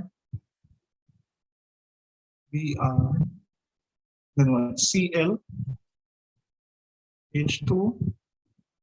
All right, so let's continue as usual with our lines.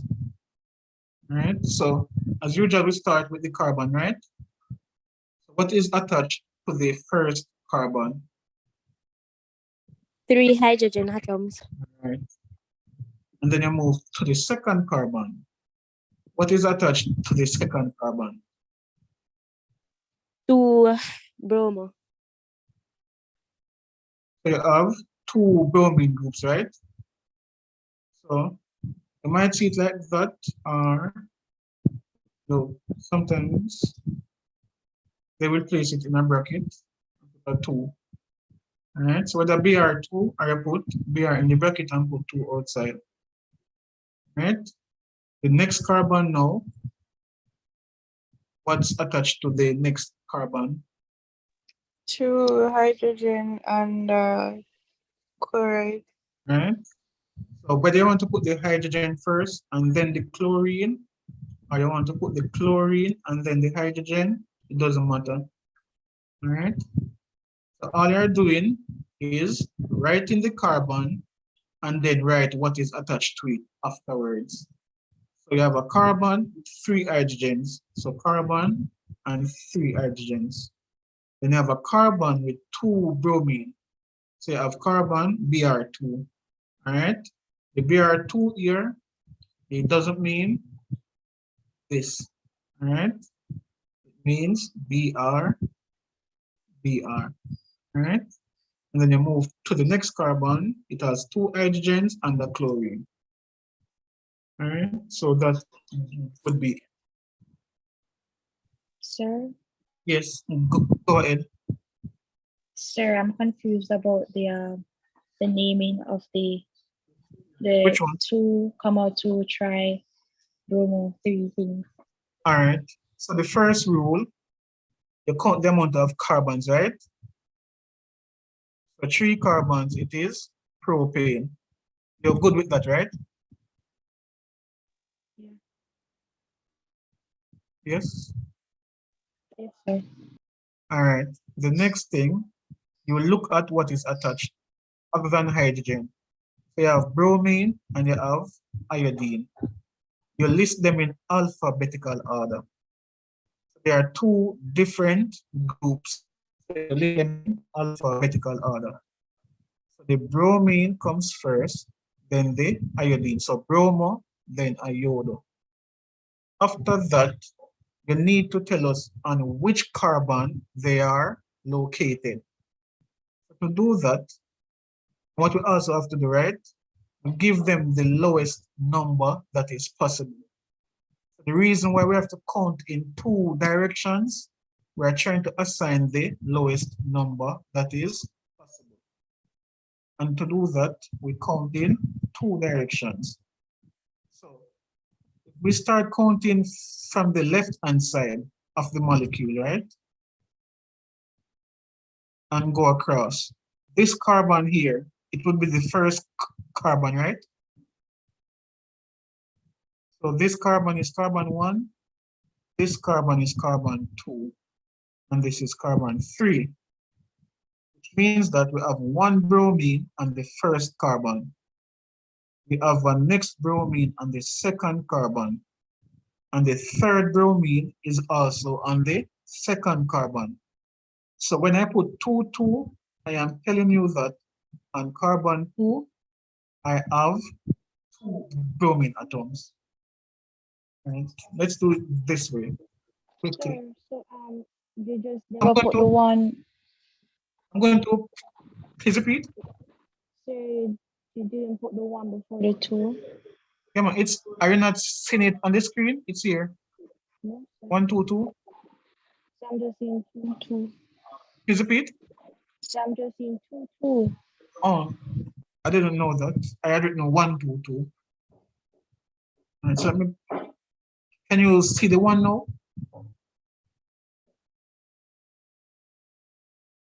Yes, sir. Are you seeing 1, 2, 2 now? Yes, sir. All right. All right, so here's the name. Let us draw the structure. The first thing I would do is look at propane and draw 3 carbons. Then I see bromo. Try bromo. I should have 3 bromo. It says 1, 2, 2. So I know that one of them should be on carbon 1 and 2 of them should be on carbon 2. Then for iodo, it should be on carbon 3. This is carbon 1, this is carbon 2, this is carbon 3. So I put iodine on carbon 3. Every carbon must have 4 bonds, which means that hydrogens must go on the rest. All right. So that is how I would do it. All right. Now naming is really a 1 marks question. All right. So we have to move on. Tomorrow we can do it again a little, but we have to do isomers and we have reactions as well. All right. So we will do a little more naming tomorrow. Is anybody writing anything at this point? I'm going to clear the screen.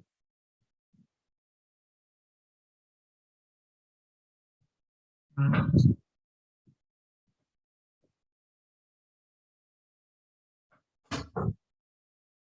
All right, so isomers.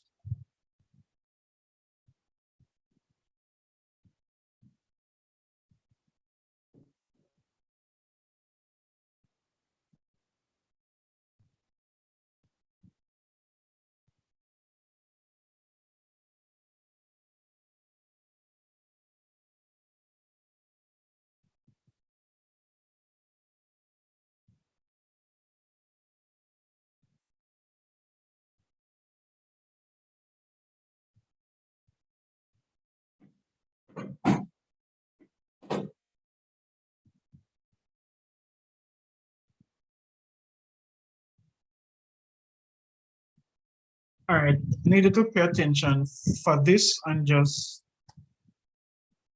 catch it for Tuesday. All right. When it comes to drawing isomers,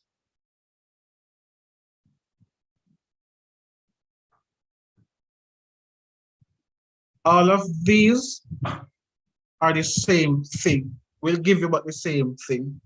So all of these shapes, they look different, right? This is a straight line.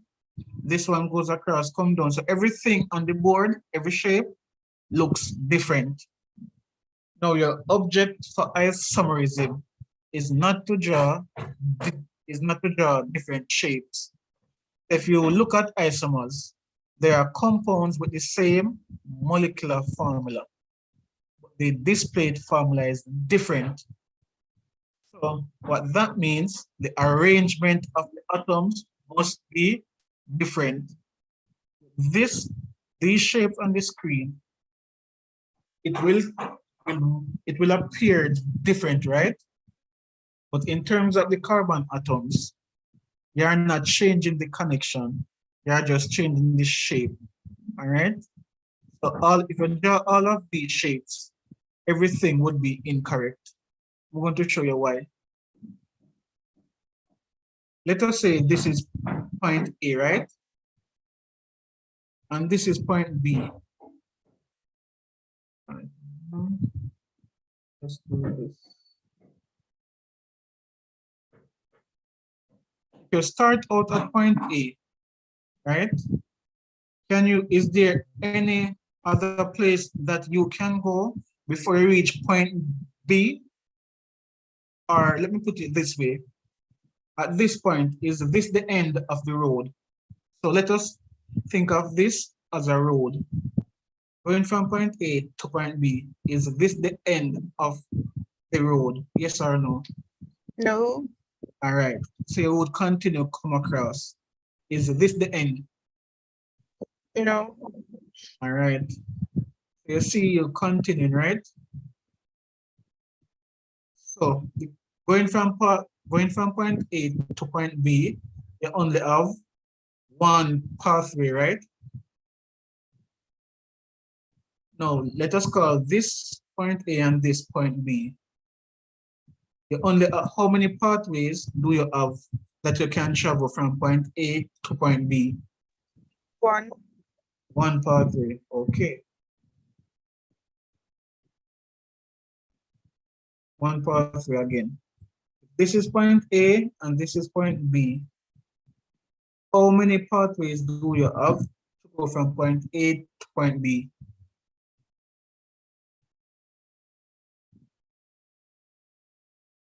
How many pathways? So if you start out here, can you go somewhere else before we get to point B? Starting out at point A, can you go somewhere else other than through here to point B? Yes or no? No. No. All right. So what does the first diagram, the second diagram, and the third diagram have in common? They all have one pathway. Okay. So you see, because they have one pathway, is because you did not change any connection. So the point I'm getting at here, before we start with drawing isomers, two things. The first diagram, the second diagram, and the third diagram, they all have different shapes, correct? Do they have different shapes? Yes, sir. All right. The thing with isomerism, students are going to draw different shapes. And I'm telling you that it is going to be incorrect. It is not about drawing different shapes. Let me show you what it is about. Look at the fourth diagram now. Going from point A to point B. This is point A, this is point B.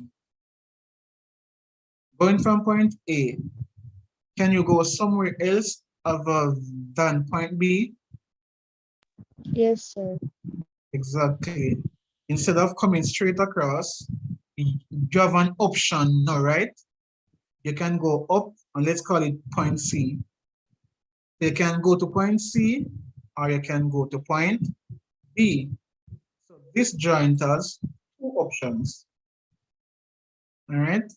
And the reason why it has two options, you literally change the connection. So if you look at this, right, you basically have this straight right. I need you to use your imagination here. So just imagine this is like Play-Doh, right? And you have it in a straight line, and you bend it like this, right? And then you bend it into a next shape. All you're doing is bending it, right? But with this one, you would have to break piece of it and make a next connection. So what I'm saying here, A, B, and C, if we're looking at it like isomers, A, B, and C, to draw them, all of them would be incorrect.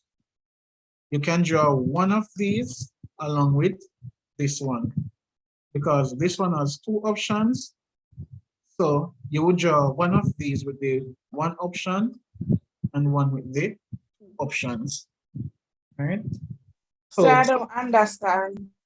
All right. So for isomerism, we're going to need compounds with different displayed formulas. All right. Now, when students hear different displayed formulas, they just draw some random shapes with the carbon atoms. But the shape of it is not what will make it correct. So I'm going to switch from this and show you with the carbon atoms what exactly I'm talking about, right?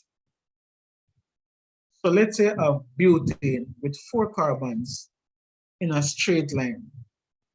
The student is going to, what some students do, they draw 3 carbons and then draw one coming down like this. I'm going to call this X and this Y. Question, between X and Y, is the shape of X and Y the same, or are they different in terms of shape? Different. All right, good. So students will draw, so the molecular formula, right? So both of them have 4 carbons and they have a different shape. So they will think that they are correct. Now, let us name these 2 compounds.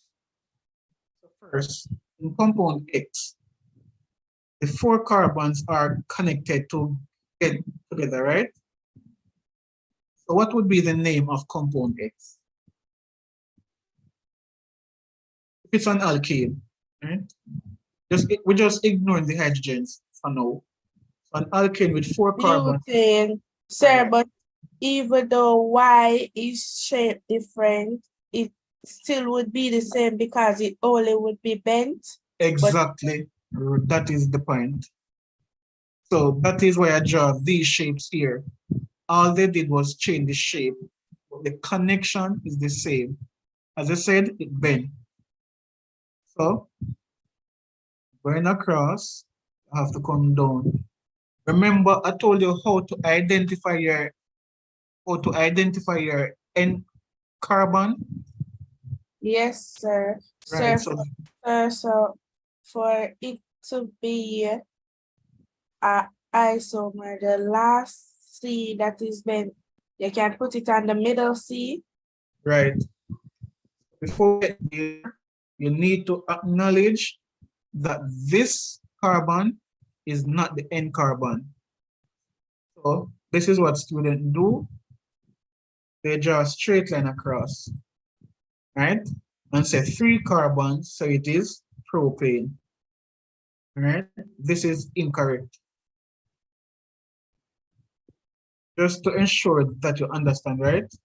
I'm going to label all the letters all the carbons. I'm going to call this one E. A, B, D, and E. There are 2 N carbons. Tell me the letter for the 2 N carbons. A and E. A and E. All right. If A and E are the 2, and tell me why you say E is a N carbon and not D. Because E only connected to 1 carbon. Please repeat.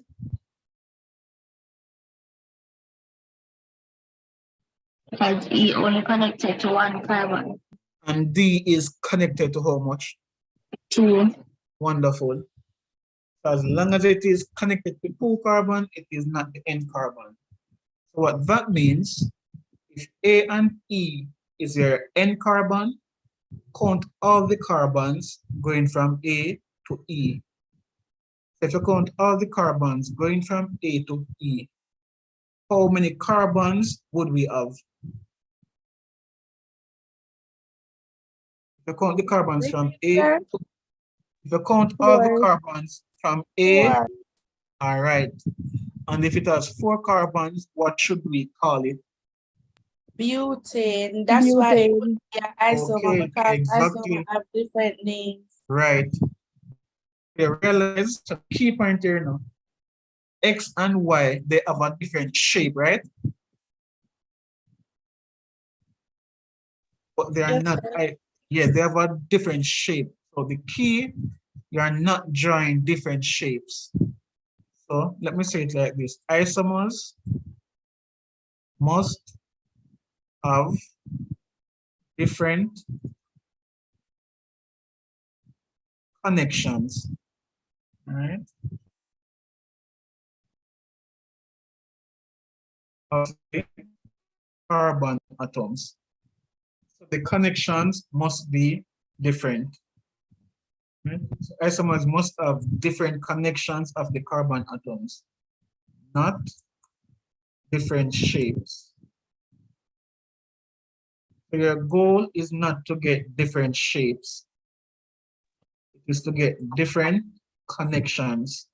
So if you want an isomer, it's a very simple procedure. I'm going to show you now. Let us say we are doing butane, which is C4H10. So you get the molecular formula. The first thing I want you to do, write out all of them in a straight line. All right? That is a first isomer. This is butane. Of course, you will put on your hydrogens. All right? So just draw it in a straight line.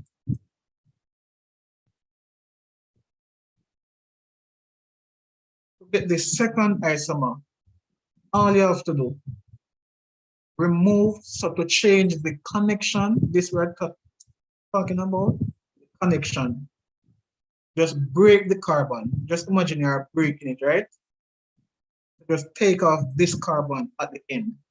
By the way, this is butane. So if you should take off this carbon, how many carbons remain within the chain? If you break up, right, good. So your isomer, the next one, it should only have 3 carbons in the chain. All right? So 1, 3. So we need somewhere to put this carbon that we break off. You can put it in the middle. You cannot Yes. put it back at the end. That is correct. Now I'm going to highlight this in red. If I do this, is it a different compound? No, sir. No, because you will count 1, 2, 3, 4, which is butane. All right. So this is what you will do. Just break it off, right, and put it on the carbon in the middle, and you have your isomer. Good. So just draw it in a straight line first. Whatever the molecular formula is, just draw it in a straight line. And then you take 1 from the end. Good. This will leave you with 3. Do not put the one you take off, do not put it at the end. All right? Just don't. Don't come and do this. Just know it is incorrect. All right? Put it in the middle.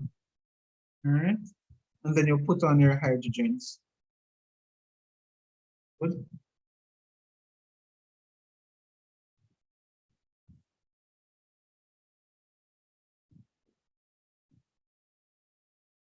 So as we had said, the new chain is no longer 4 carbons, but 3 carbons.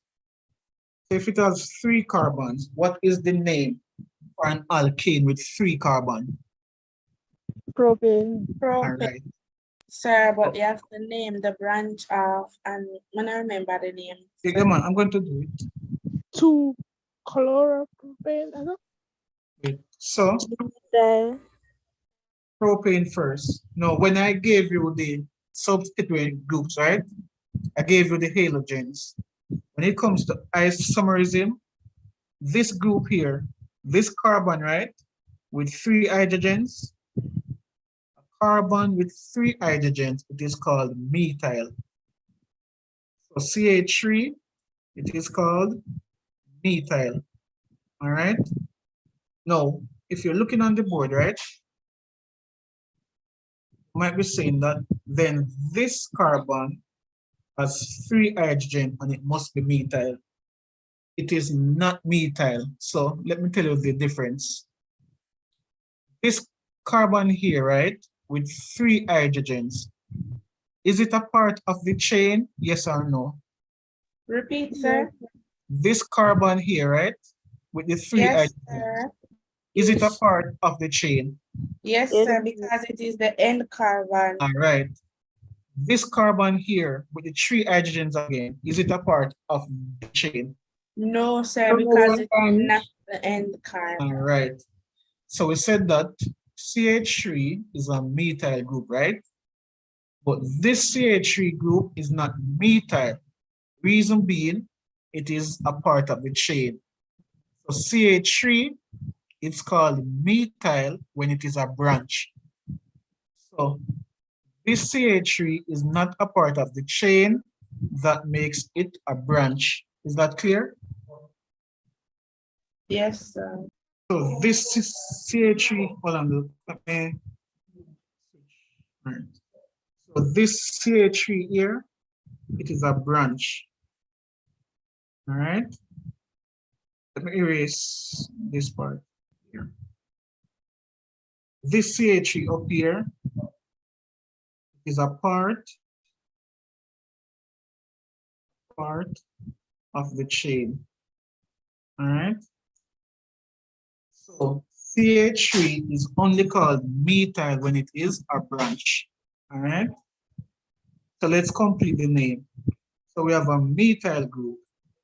On which carbon atom is the methyl group? 2. All right. So 2-methyl propane. All right. So again, to get the isomer, right?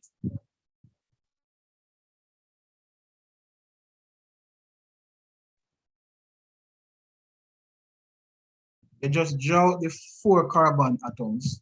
All right. That's it for the first one. And after you do that, you're going to take 1 from the end. All right. And you just put it in the middle. Good. Now butane, it only has 2 isomers. Butane and 2-methyl propane. Okay. We're going to do C5H12 now.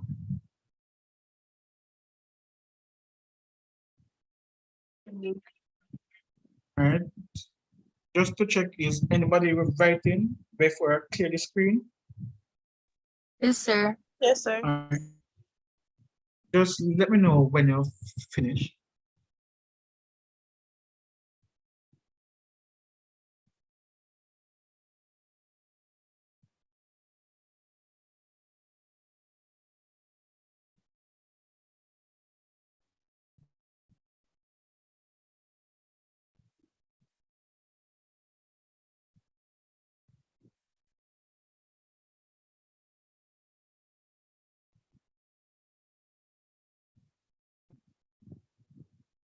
Finished, sir.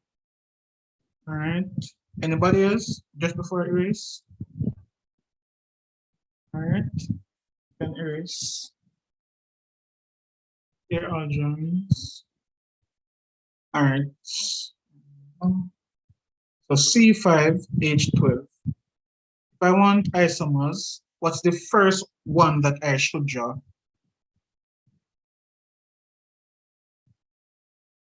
You should draw the structural formula for the main one that they give you first, which is the C5H12. All right, so just draw it out in a straight line. 1, 2, 3, 4, 5. All right. And put on the hydrogens.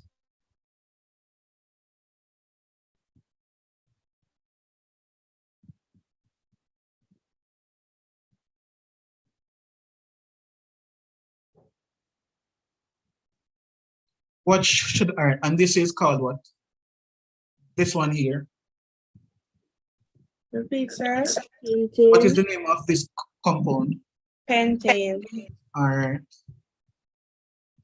To get my second isomer, what should I do?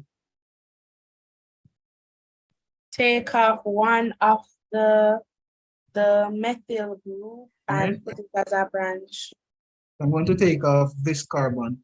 If I take off this CH3 groups, how many carbons are in the main chain? 4, so it will turn Alright. butane. That is correct.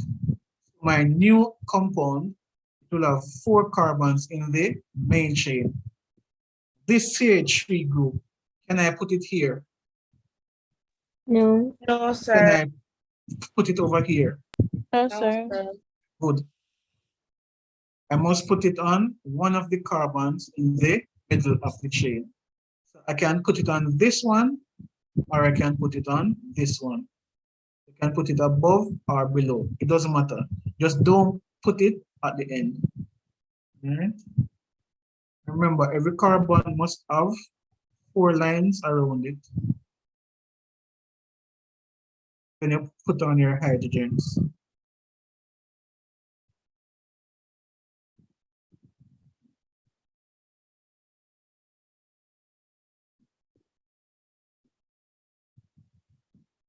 All right. So, how many carbons are in my main chain? 4. All right, so let me just highlight it. And once it's 4, what would be the name of that alkane? Butane. Right. All right, butane. Now, clearly, we have a CH3 group here, right?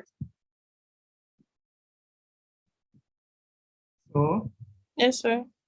what do we call a CH3 group that is not a part of the chain? Methyl. Methyl. It is methyl butane.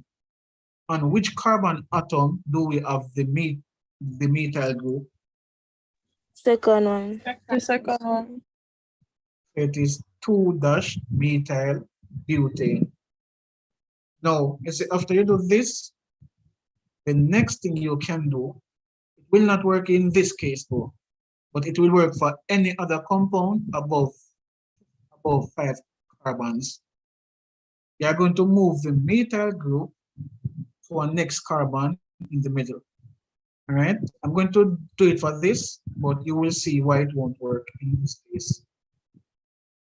I'm going to draw the 4 carbons again. Repeat what I said first, sir. All right, so the methyl group here, right? We're going to move it to a different, we're going to move it to this carbon here. We're going So to move it. it still be 2-methyl butane because you would count now from right to left. Right. So, right, that is why I was saying it will not work for this example, but any alkane I get with more than 5 carbons, it will work.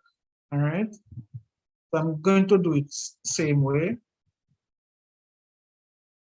So once you draw the 2-methyl butane, you move the methyl to the next carbon in the middle, which would be this. All right. Excuse me, sir. Yes, go ahead. Is that saying therefore that pentane only has one IUPAC name? I mean, one An isomer? isomer IUPAC name? No, so far it has 2, but I'm just showing you, like I'm showing you a sequence of how to get different isomers. So the first, right, so the first thing is to draw out all the carbons in a straight line. And then the second phase of it is to remove a carbon from the end and put it on one of them in the middle. The third thing that you can do is just to shift the methyl group from one carbon in the middle to the next one. But when you do that, the name has to be different. So look at this one here. So I move the methyl group from this carbon and put it on this one. What will be the name of this compound?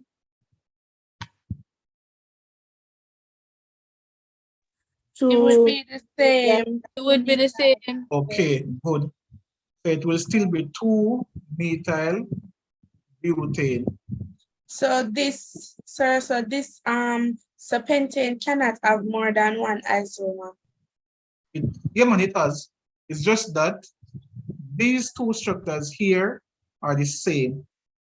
So this is what happens. Remember, when you take off the methyl group, right? You can put it on this carbon or this one. Good? Yes, sir. Yeah. But remember, sir, we have to count it, so it always be the lowest, sir. Right. So how you would find my next Right. isomer? Yeah, different. I'm getting to that part. So remember, you know, if this was not, you see, if there was a next carbon in there, like if it was hexane, this could work. So what I'm showing is a principle of how to do it.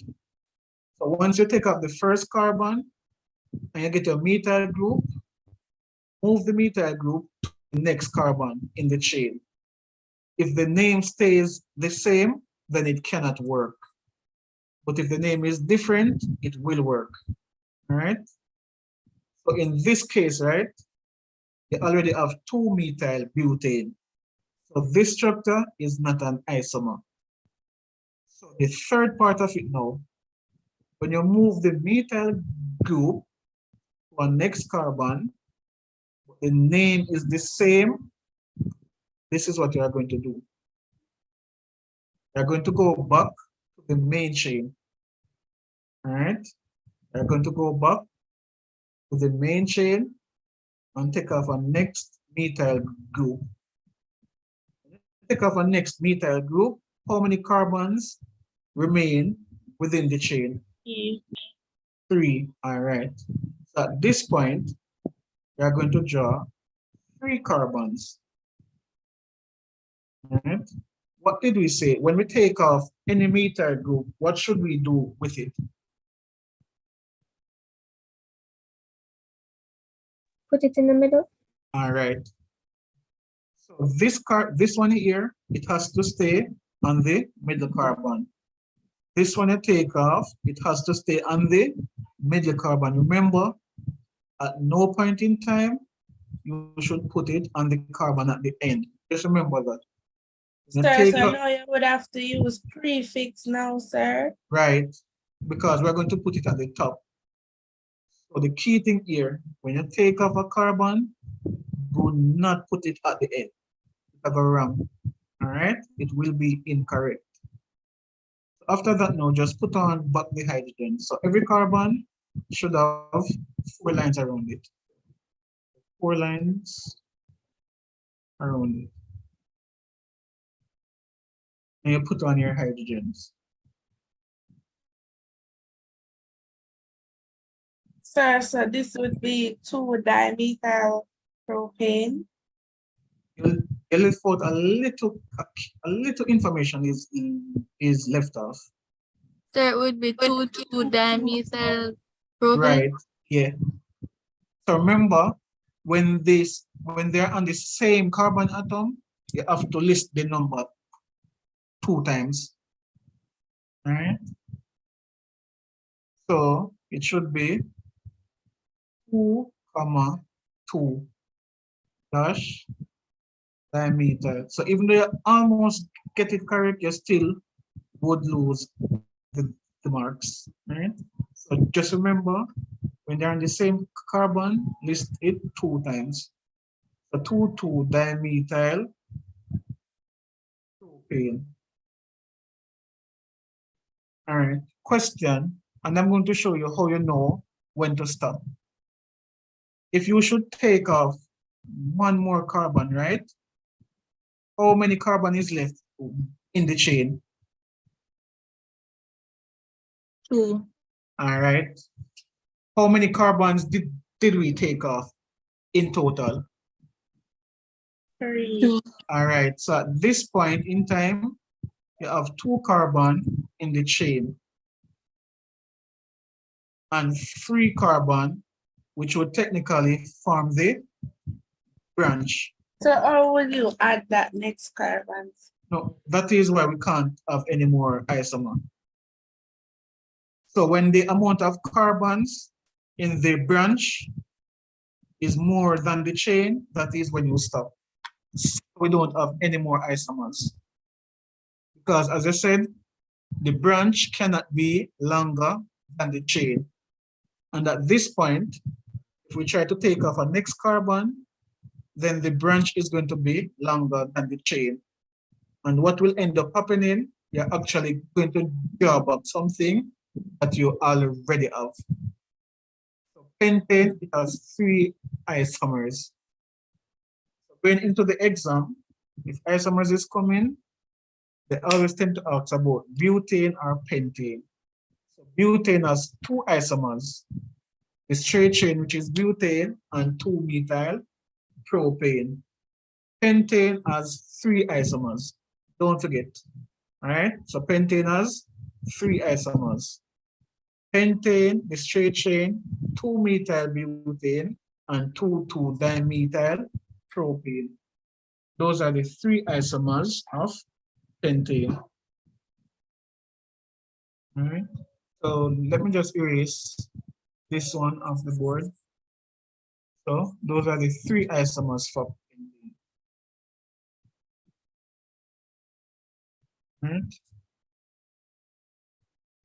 Sir, Yes. since butane has 2, pentane has 3, is it safe to say that hexane has 4? It has more than 4. Oh, There's a formula we use to know how much isomers is there. yeah, that's what I'm trying to Right. But ask. for CSEC, they don't go past X. I haven't even seen any with hexane, but they won't go past hexane in terms of isomers. And the bigger the number, the easier the isomer is to draw. So going into the exam, ensure you remember the 3 structures for pentane and the 2 for butane. To get hexane, it is even easier because you have more carbons to play around with. Okay, sir. Yeah. All right, so we need to do the reactions of alkanes at this point.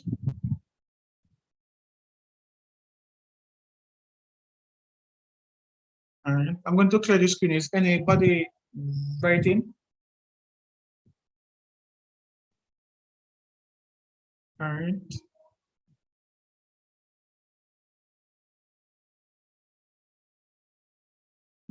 Sir, so the longer the carbon chain, the more isomer it have, right? That is correct. All right, so reactions of alkane.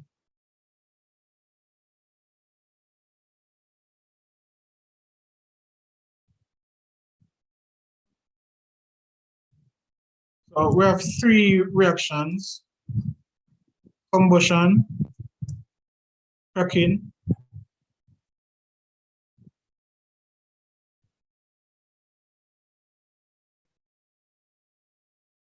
and halogenation. All right, in bracket. Alkanes, if they ask about the characteristic reaction of alkane, it is substitution. And it is coming from this reaction where we add a halogen. So let me just add it as a little side note.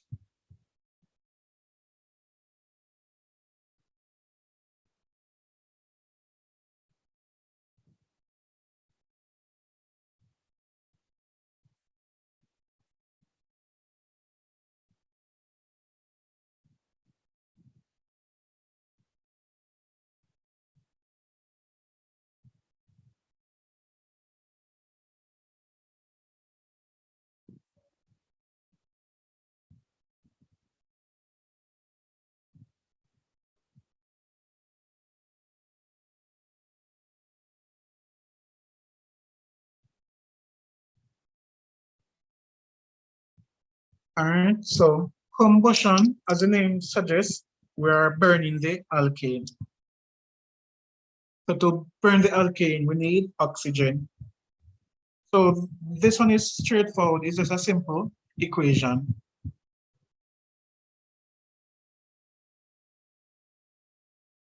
Anybody remember the products of combustion?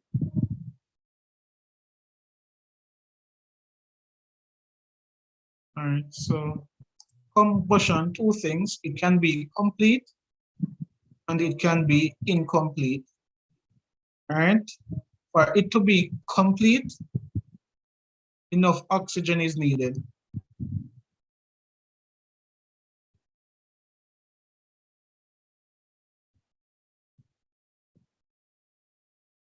So if enough oxygen is not present, combustion will be incomplete. Yes, sir. And from the complete one with the enough oxygen, you will get carbon dioxide, and the incomplete they get carbon monoxide. That is correct. When the oxygen is sufficient, you are going to get CO2 and water. So for example, let us do C5H12 plus O2. As we said, you would get carbon dioxide and water. So all you have to do is write the equation and balance it. When you are balancing this, we start with carbon, then hydrogen, and leave oxygen last. All right. So balancing the equation, carbon, hydrogen, then oxygen. Whatever carbon is here, you put it in front of CO2. So what number should I put in front of CO? 5. Right. Any amount of hydrogen you have here, divide it by 2 and put the answer in front of H2O. So what number should go in front of water? 6. Repeat, sir, for that one. Any amount of hydrogen you have in the alkane, divide it by 2, and that answer, you will put it in front of water, which is 6. Any number you have for carbon in the compound, you put that number in front of CO2. All right. For oxygen now, you have oxygen in CO2 and you have oxygen in water. When you're doing oxygen, remember to multiply the number in front in both of the compounds. You have 2 oxygen in carbon dioxide. So 2 times 5, that is 10. And 1 times 6, that is 6. So you have a total of 16 oxygen. So to get the number in front of oxygen, whatever number you put in front of oxygen, it will multiply it by 2, which means that all you need to do is divide whatever you get for oxygen over here by 2. Because when you put it here, it's going to multiply it by 2. 16 over 2 is 8. You put the 8 here. 8 times 2, that is 16. All right. Let us work on the next one.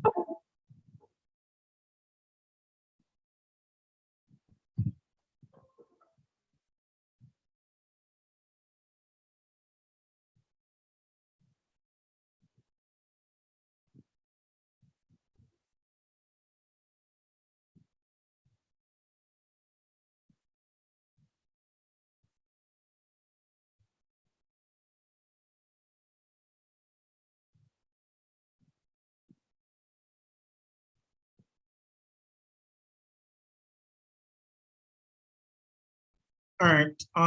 Right. What number should go in front of carbon? 4. 4. What number should go in front of hydrogen? 5. 5. So divide by 2, you get the 5. Whatever number is here, you put it there. All right. How many oxygen do we have for CO2? 8. All right. And how many do we have for H2O? 5. 5. That's a total of 13. Now 13 divided by 2, that's 6.5. We can't use a decimal 6.5. So for this particular equation, right? Once you get an odd number, just put it over 2.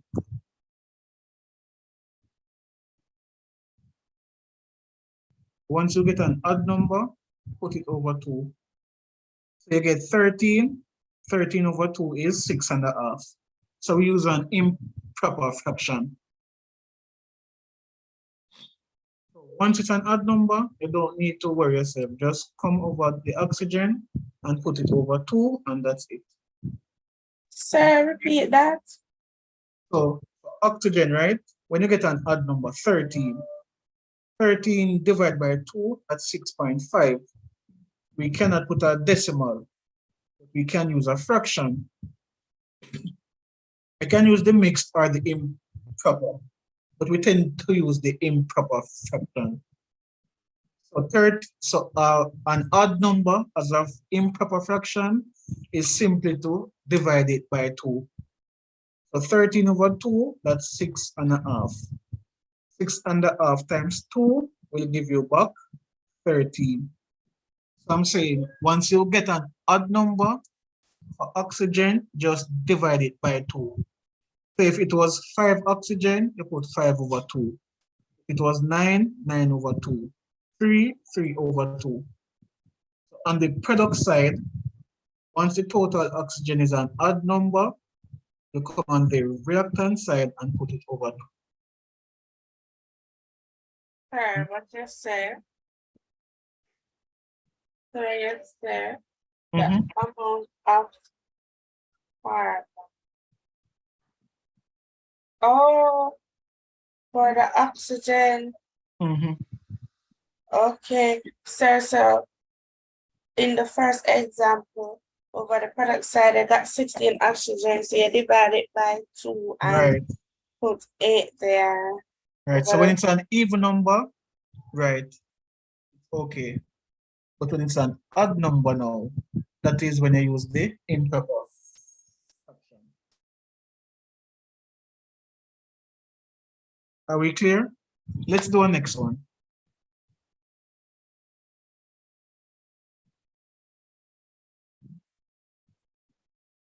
Let me see if C3 will work. All right, let me try C. C2H6 plus O2 will give you what now? CO2 and H2. All right, so again, what number should go in front of carbon? The 2. Right.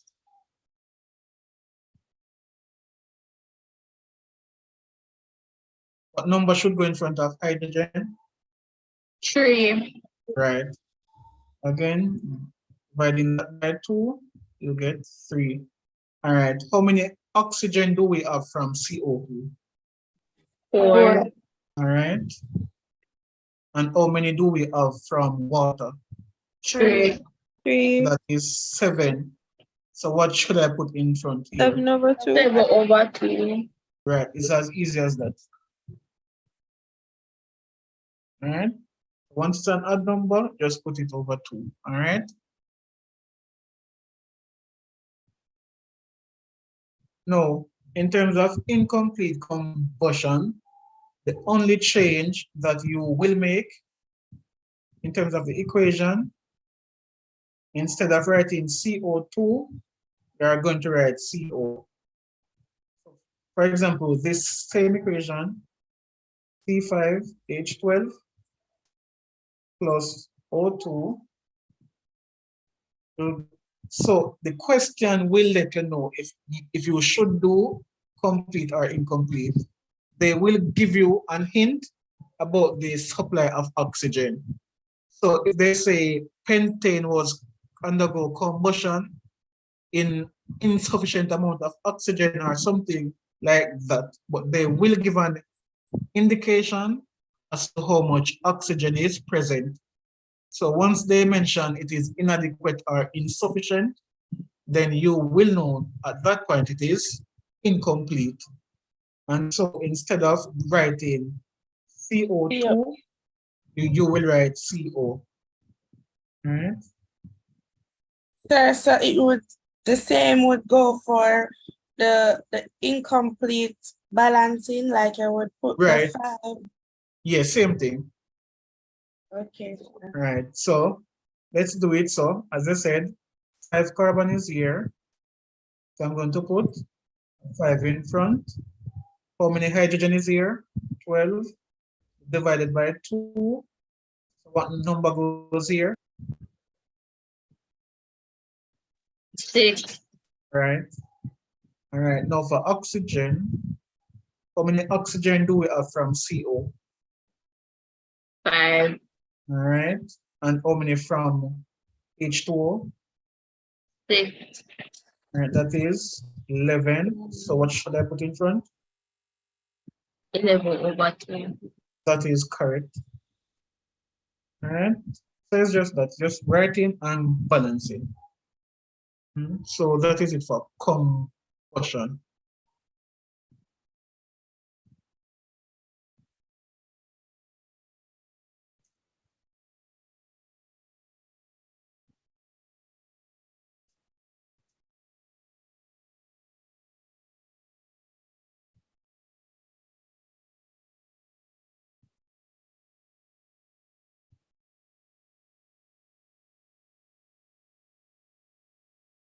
All right, is anybody writing? Yes, sir. All right, let me know when you're finished.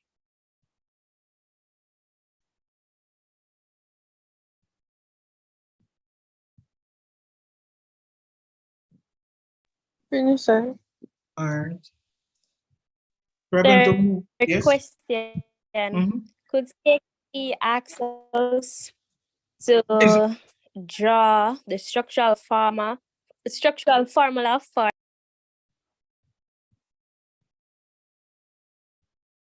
You chipped out a while ago. In this one, no, it's more like in terms of drawing, it wouldn't be for combustion, it would be more likely for cracking in terms of drawing the structural formula.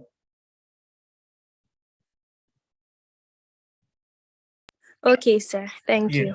All right.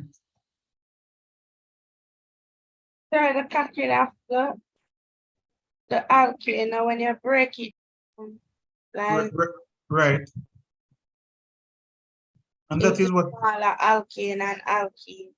that is correct. And we are getting to that reaction now.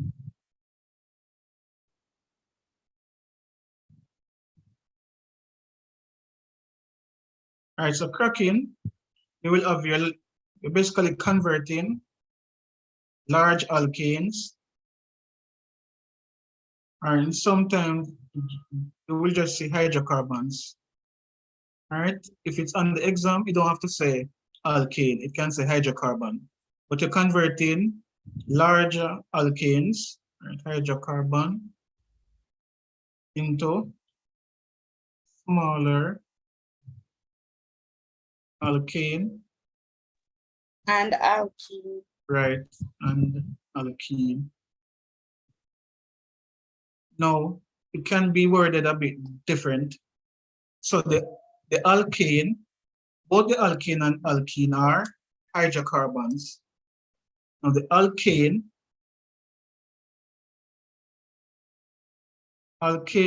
is saturated. So if you don't see the word alkane, but this is saturated hydrocarbon, that's the alkane. So because alkanes only have carbon to carbon single bonds, we say it is saturated. All right. So a saturated hydrocarbon, that's the alkane. And the alkene, because it has the double bond, we say it is unsaturated. Unsaturated hydrocarbon.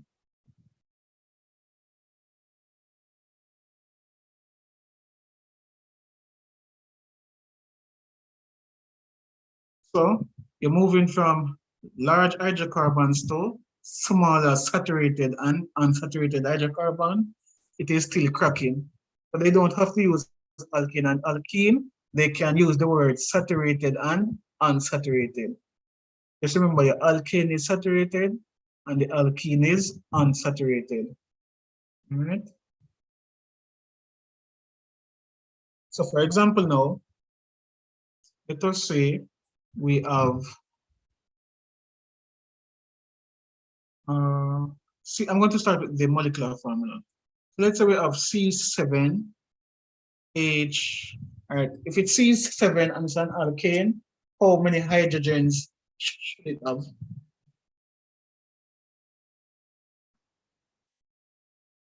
$16. Right.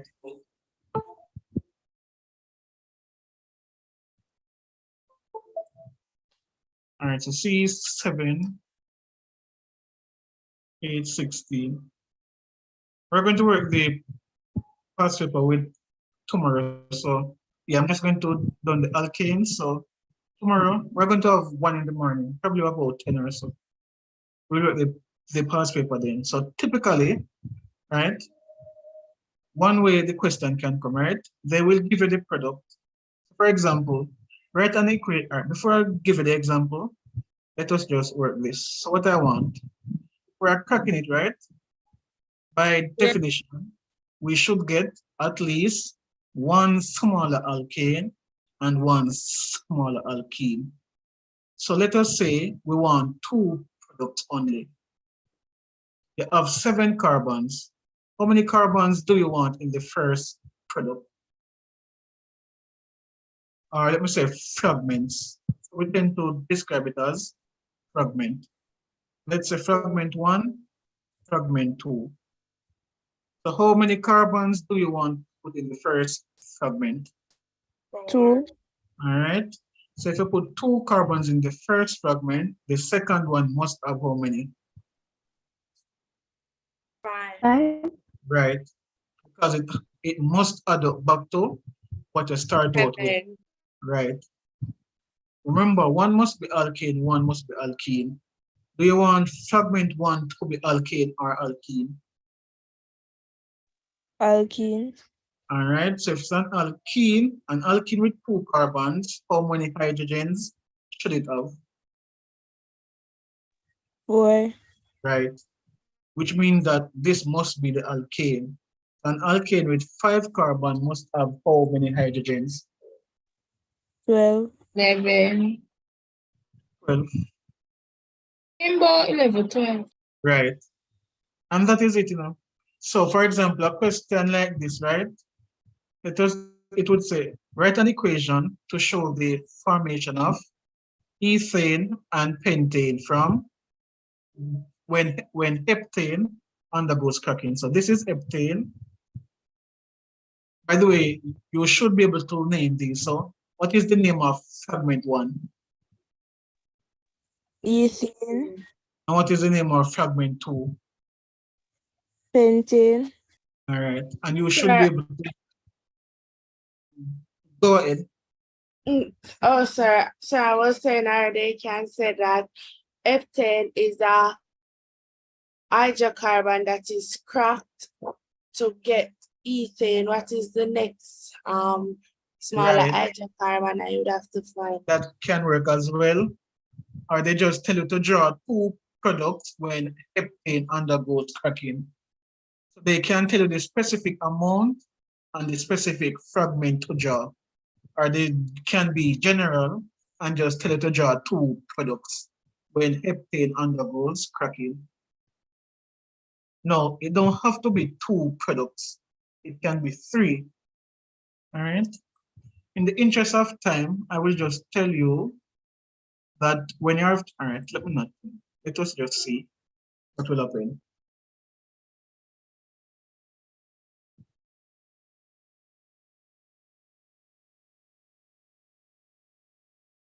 So this time we want 3 fragments. So let us say the question did not specify the 3 fragments. It just tells you to draw 3 fragments that can be produced when heptane is cracked.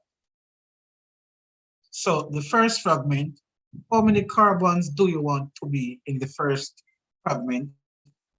Bearing in mind, you have a total of 7 carbons. So how many do you want? Can have more than 2. Please repeat. You can have more than 2, like when you crack it. Yeah, man. So that is why, yeah, we are doing 3. So again, since I did not specify the fragments, how many carbons do you want in the first one? Sir, same as the first one. All right, so C2, how many do you want in the second one? So you have a total of 7 carbons, so you can choose how to use them. So you use up 2 already. How many do you want in this second one? 3. All right. So you use 3 and 2, that's 5. So how much you left with? 2. All right. So do you want the first fragment to be alkane or alkene? Alkene. All right. So if it's alkene, it will be C2H4. So let's make it, all right, if this is alkane, all right, so start out with 1 alkane and 1 alkene. All right, so if this is an alkane, how many hydrogens should it have? 8. All right.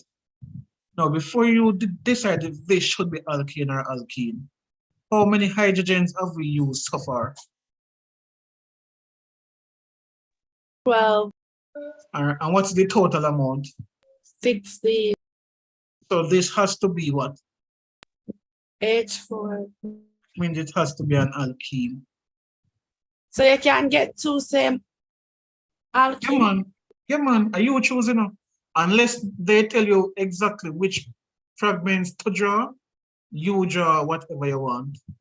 That is why I was letting you tell me how many carbons you want in each fragment.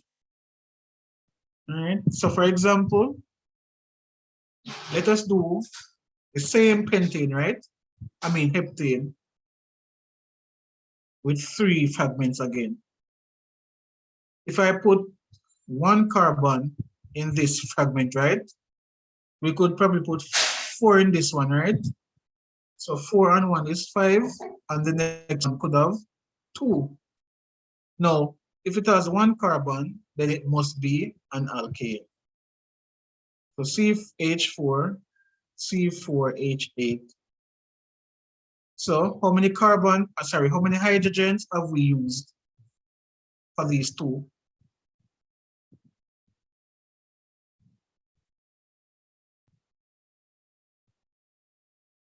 So we use 8 and 4, 12. That means we only have 4 remaining. So again, you choose which fragments you want. Just ensure that when you are finished, it adds up back to what you start with.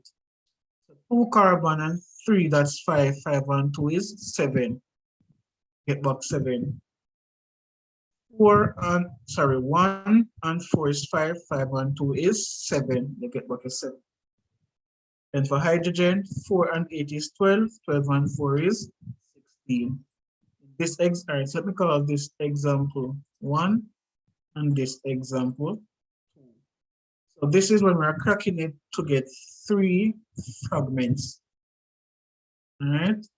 And up here, we crack it to get 2 fragments. All right. Yeah. And then 4 and 8, 12, 12 and 4 is 16. All right. So that is how you would do it. They could ask you to draw the displayed formula of the fragments if they choose to. All right, but this is the essence of it. Just remember, when it's 3 products, 2 must be alkene. So let me just add that as a little side note.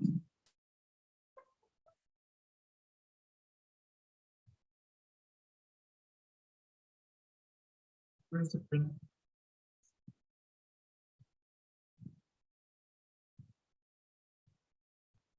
For 3 fragments,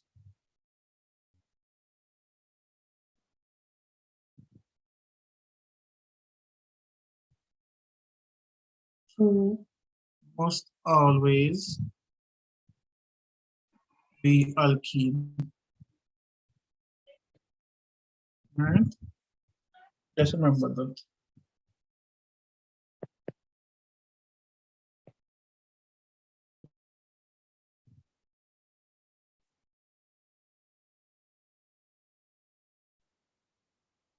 Right, is anybody writing? Right, so we're going to do our last reaction for the night, which is halogenation now of the alkane.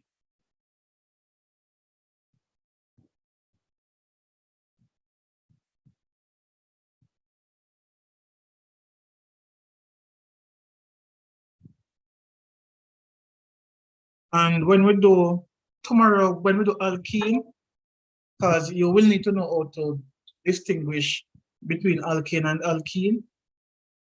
So like from this question, I could ask you for a test to distinguish between fragment 1 and 2.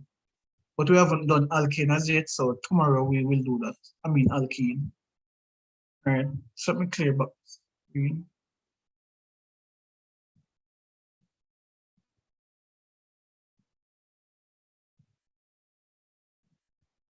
And so we're doing halogenation.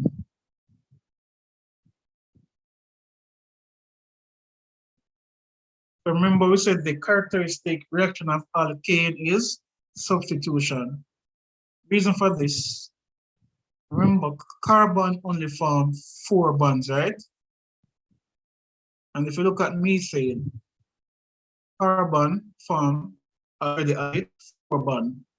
In halogenation, as the name suggests, first part, halogen, which is group 7. So we are adding an element from group 7 to the alkane. But carbon, it already has 4 bonds, 4 single bonds, so it is saturated. So if we want to put chlorine, carbon is not going to form 5 bonds, which means that if you want to put chlorine on it, You have to take off one of the hydrogen bonds. that is correct. You have to take off one of the hydrogen, then carbon can form a bond with chlorine, because carbon is not going to form more than 4 bonds. All right. Next thing, chlorine. Chlorine does not exist as an atom. All right. Chlorine is a diatomic molecule. It exists as Cl2. All right. Which means that in the reaction, the chlorine to chlorine bond must be broken. So the chlorine molecule will be broken into atoms. One of them will take off your hydrogen. So that means you would have to take off 2 hydrogen if you're going to add it on this one. As in, no, I'm showing you, no, one hydrogen we're taking off. So we're putting on 1 chlorine. So, but what I'm showing you is that in the reaction, you don't have an atom of chlorine. We're adding an atom of chlorine, you know, but chlorine don't exist as an atom. It exists as a molecule, Cl2. But because we're adding 1 chlorine atom, then it means that at some point in time, the chlorine molecule would have to dissociate. Yes, sir. So where would the next one go? All right, so this is what will happen. So you have CH4, and we're going to react it with Cl2. All right. One of these chlorine, let us break the bond.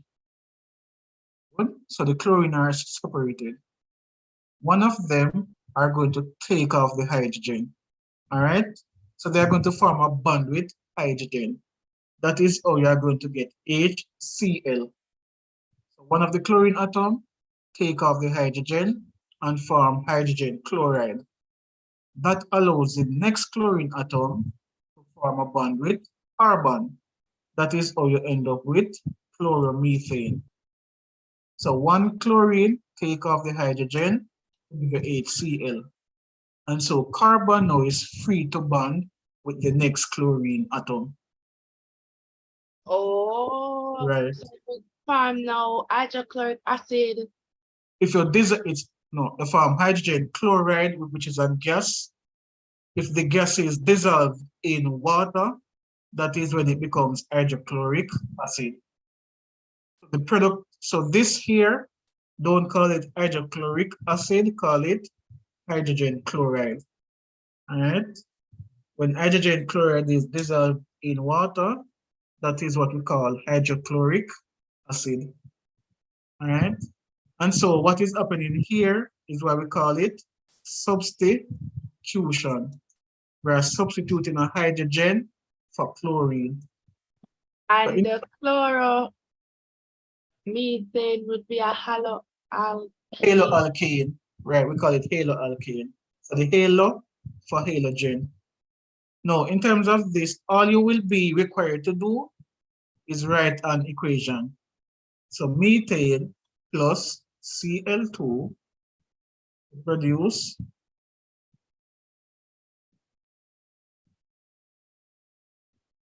remember, just take off a hydrogen, right? Which means that you should end up with one less hydrogen than you start out with. So if you start with 4 hydrogen on the carbon, how many hydrogen should be there at the end? You should end up with 3. Three. Right. So 3. And you put on the chlorine on it. All right. And whatever halogen you're using, remember it took away an hydrogen. So you will get, what is the name of this compound? chloromethane. Right, so 1 carbon it is methane, and the chlorine is on it, so it's chloromethane, correct? Sir, I said that is hydrogen chloride, but if it is dissolved in water, it would become the hydrochloric acid. That is correct. So in this reaction, you are producing hydrogen chloride. So let's put the name so you don't forget. So in halogenation, the product, apart from the haloalkane, so the general name for this is a haloalkane, all right? Or alkyl halide. They don't generally ask you for the general term, but I am putting it just in case, all right? So the general name for the product form is a haloalkane or an alkyl halide, right? And you get hydrogen chloride. Now, we don't have to use the displayed formula. We can use molecular formula. So CH4 react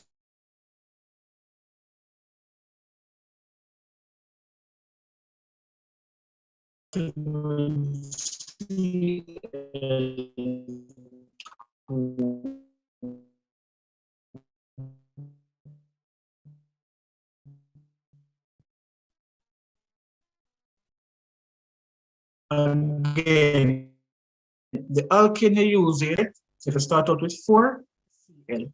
And remember, the other one, give me a second.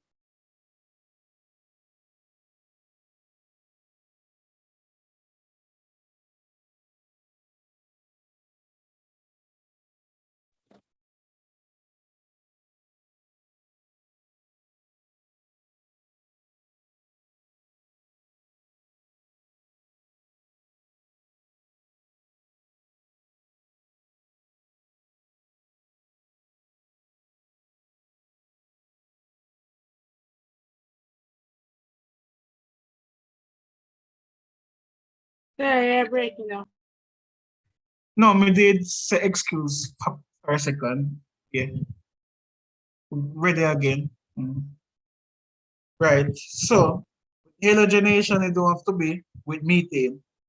So let's try propane, right? Or let's do let's do C2H6 plus Cl2. Again, in this example, we are going to remove one hydrogen. So if we are removing one hydrogen, how many hydrogen should be in the product? 5. Right.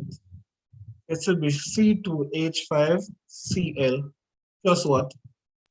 HCl. All right. Look at this now. CH3Cl plus Cl2. What do you think the product will be?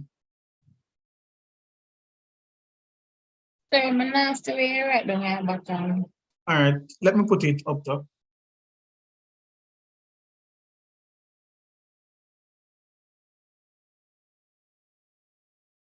Just close it.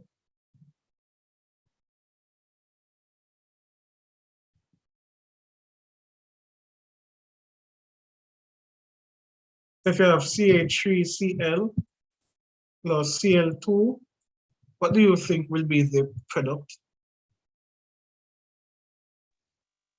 CH2. Wait, Yeah. so you're adding a next One hydrogen is being substituted for one chlorine. So what do you think the product will be?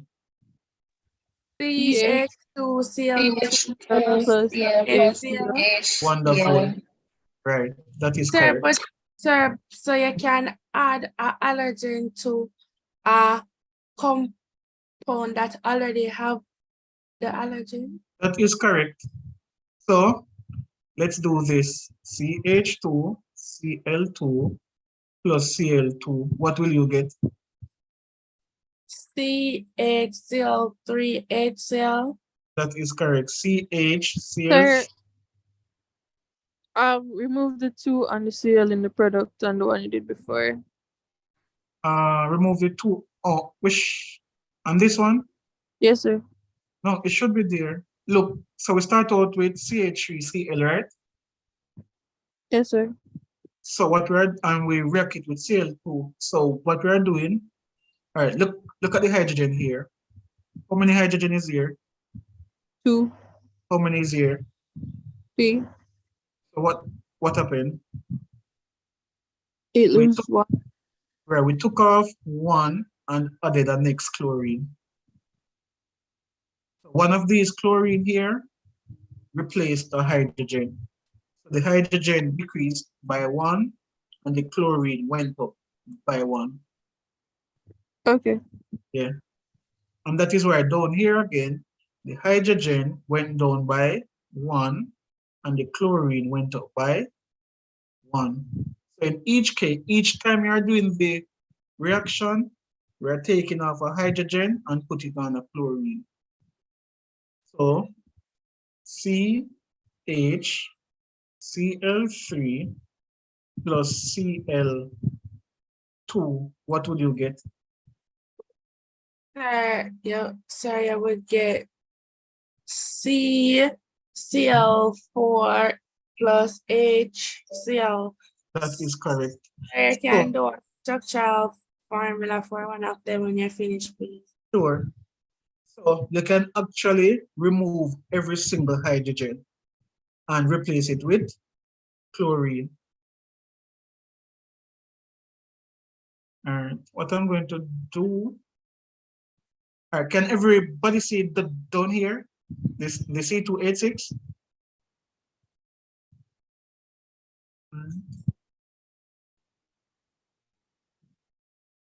We're going to start with CH4. React it with Cl2. Give CCl4 plus HCl. Question. This was the first substitution. This was the second one, the third one, and the fourth one. So to go from methane, right, to this, to tetrachloromethane, how many molecules of chlorine did you use? Repeat, sir. To go from CH4 to CCl4, We did a total of 4 reactions, right? So how many molecules of Cl2 did we use in total? 4. Right. So in one equation, you can be asked to balance going from methane to tetrachloromethane. So you would put 4 here because as you see, we use 4 of them. And how many HCl did we use? 1, 2, 3, 4. But without even counting them up, right? They can give you the equation and just ask you to balance it. Sir, I don't understand. Which part? Sir, you said going from. Oh, so if you start out with methane, right? Yes, sir. All right, so in the first equation, we went from methane to chloromethane, right? Yes, sir. And we use 1 molecule of chlorine, don't? Yes, sir. And then to go from chloromethane to dichloromethane, we use the next molecule of chlorine, right? Yes, sir. And then to go from dichloromethane to trichloromethane, we use the 3rd molecule of chlorine, right? Yes, sir. And then to go from trichloromethane to tetrachloromethane, we use the 4th molecule of chlorine, right? Yes. Right, so I'm saying in one simple equation, methane plus chlorine to give tetrachloromethane, we used a total of 4 molecules of chlorine. That was just Okay, so now you're basically balancing the equation. right. So instead of doing all of these steps to show you how I went from methane to tetrachloromethane, you can get one equation that says methane plus chlorine to give tetrachloromethane, and you will have to balance the equation. All right. When you're balancing this equation, balance the hydrogen first. Don't balance chlorine. And you will see the reason. So how many hydrogens do we have here? 4. Sir, so the one that we were using for the trick that we were using for cracking, we cannot use it for halogenation. No, no. So you have 4, whatever hydrogen is in your hydrocarbon. So 4 is here. So you put a 4 there. So you balance hydrogen first. Now, how many chlorine do we have here? 4. All right. And how many do we have here? 1. Times it by the 4. 4.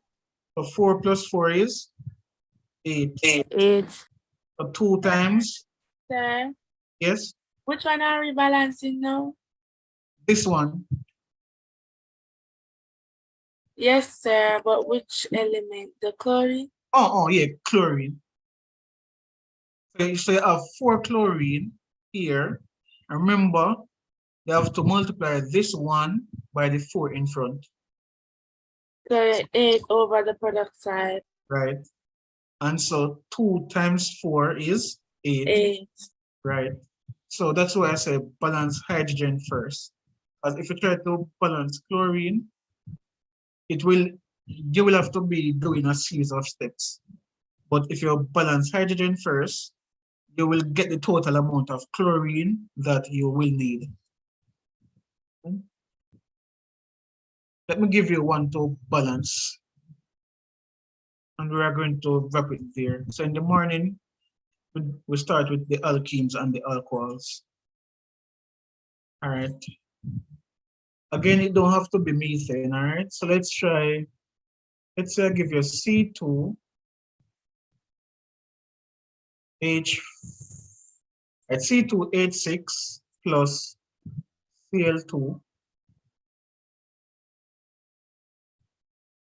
C2H6 plus Cl2 to give you C2H4, Cl2 plus HCl.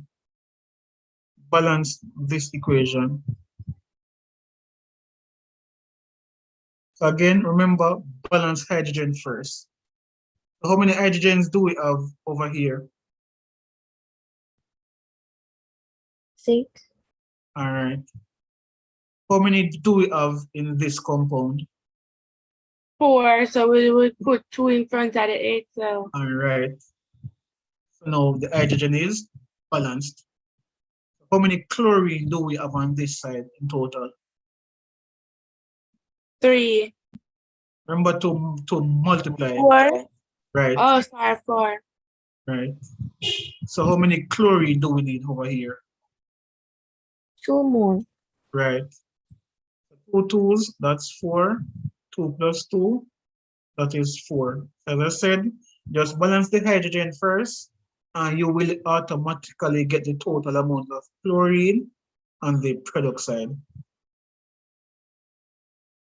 All right. So let me give you one now to balance by yourself, and we'll close it there.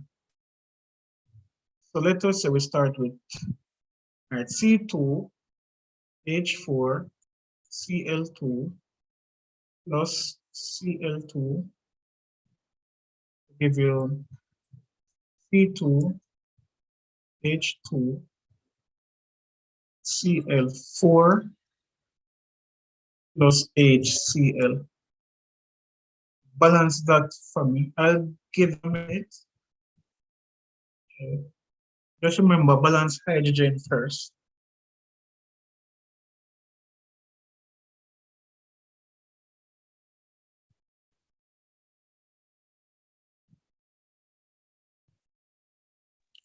So you're going to put the 2 in front of the HCl? All right, okay. Just a second. Put 2 in front of, and tell us why we're putting 2 in front of HCl. Because on the reactant side, there's 4 hydrogen, and on the So- product side, there's only 2 hydrogen for the first Right. part. And Correct. yeah, So 2 everything times 1, balanced. that's 2. All right. Everything balanced now, right? Because how many chlorine do? All right, let us check. How many chlorine is here? Oh, 4. Right. And how many is here? 2. Right. So that's a total of? 6. Right. And how many do you have here? 2. All right. So what number? All right. So if you have 2 chlorine here, how much do you need over here in total for it to be 6? 4. All right. So what number will you put in front for it? 2. Right. Right. So we're going to end it here for tonight. Probably about, I'm not sure how you get the link, but or who shared it to, but I'm going to probably start about 10, but I will make an announcement. I'm going to post it in the, well, whoever shared the link with you should be able to can tell you. But if you're on the channel, I'm going to post it in the comment section in the morning, what time I'm starting. So you can check the comment section around 8 in the morning to see what time I will start. All right. So tomorrow we do alkenes and alcohols, and then we can work past papers. So once we cover alkanes to alcohols, we can work some past papers. All right. I'm going to end it here for tonight, and ensure you study this as organic chem. It's not easy to remember, so you have to study. All right. Have a good night, everybody.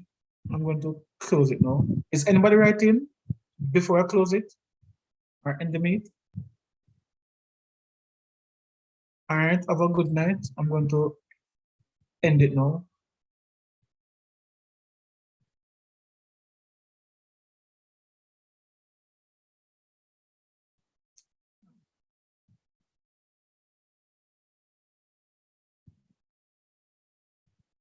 You're welcome.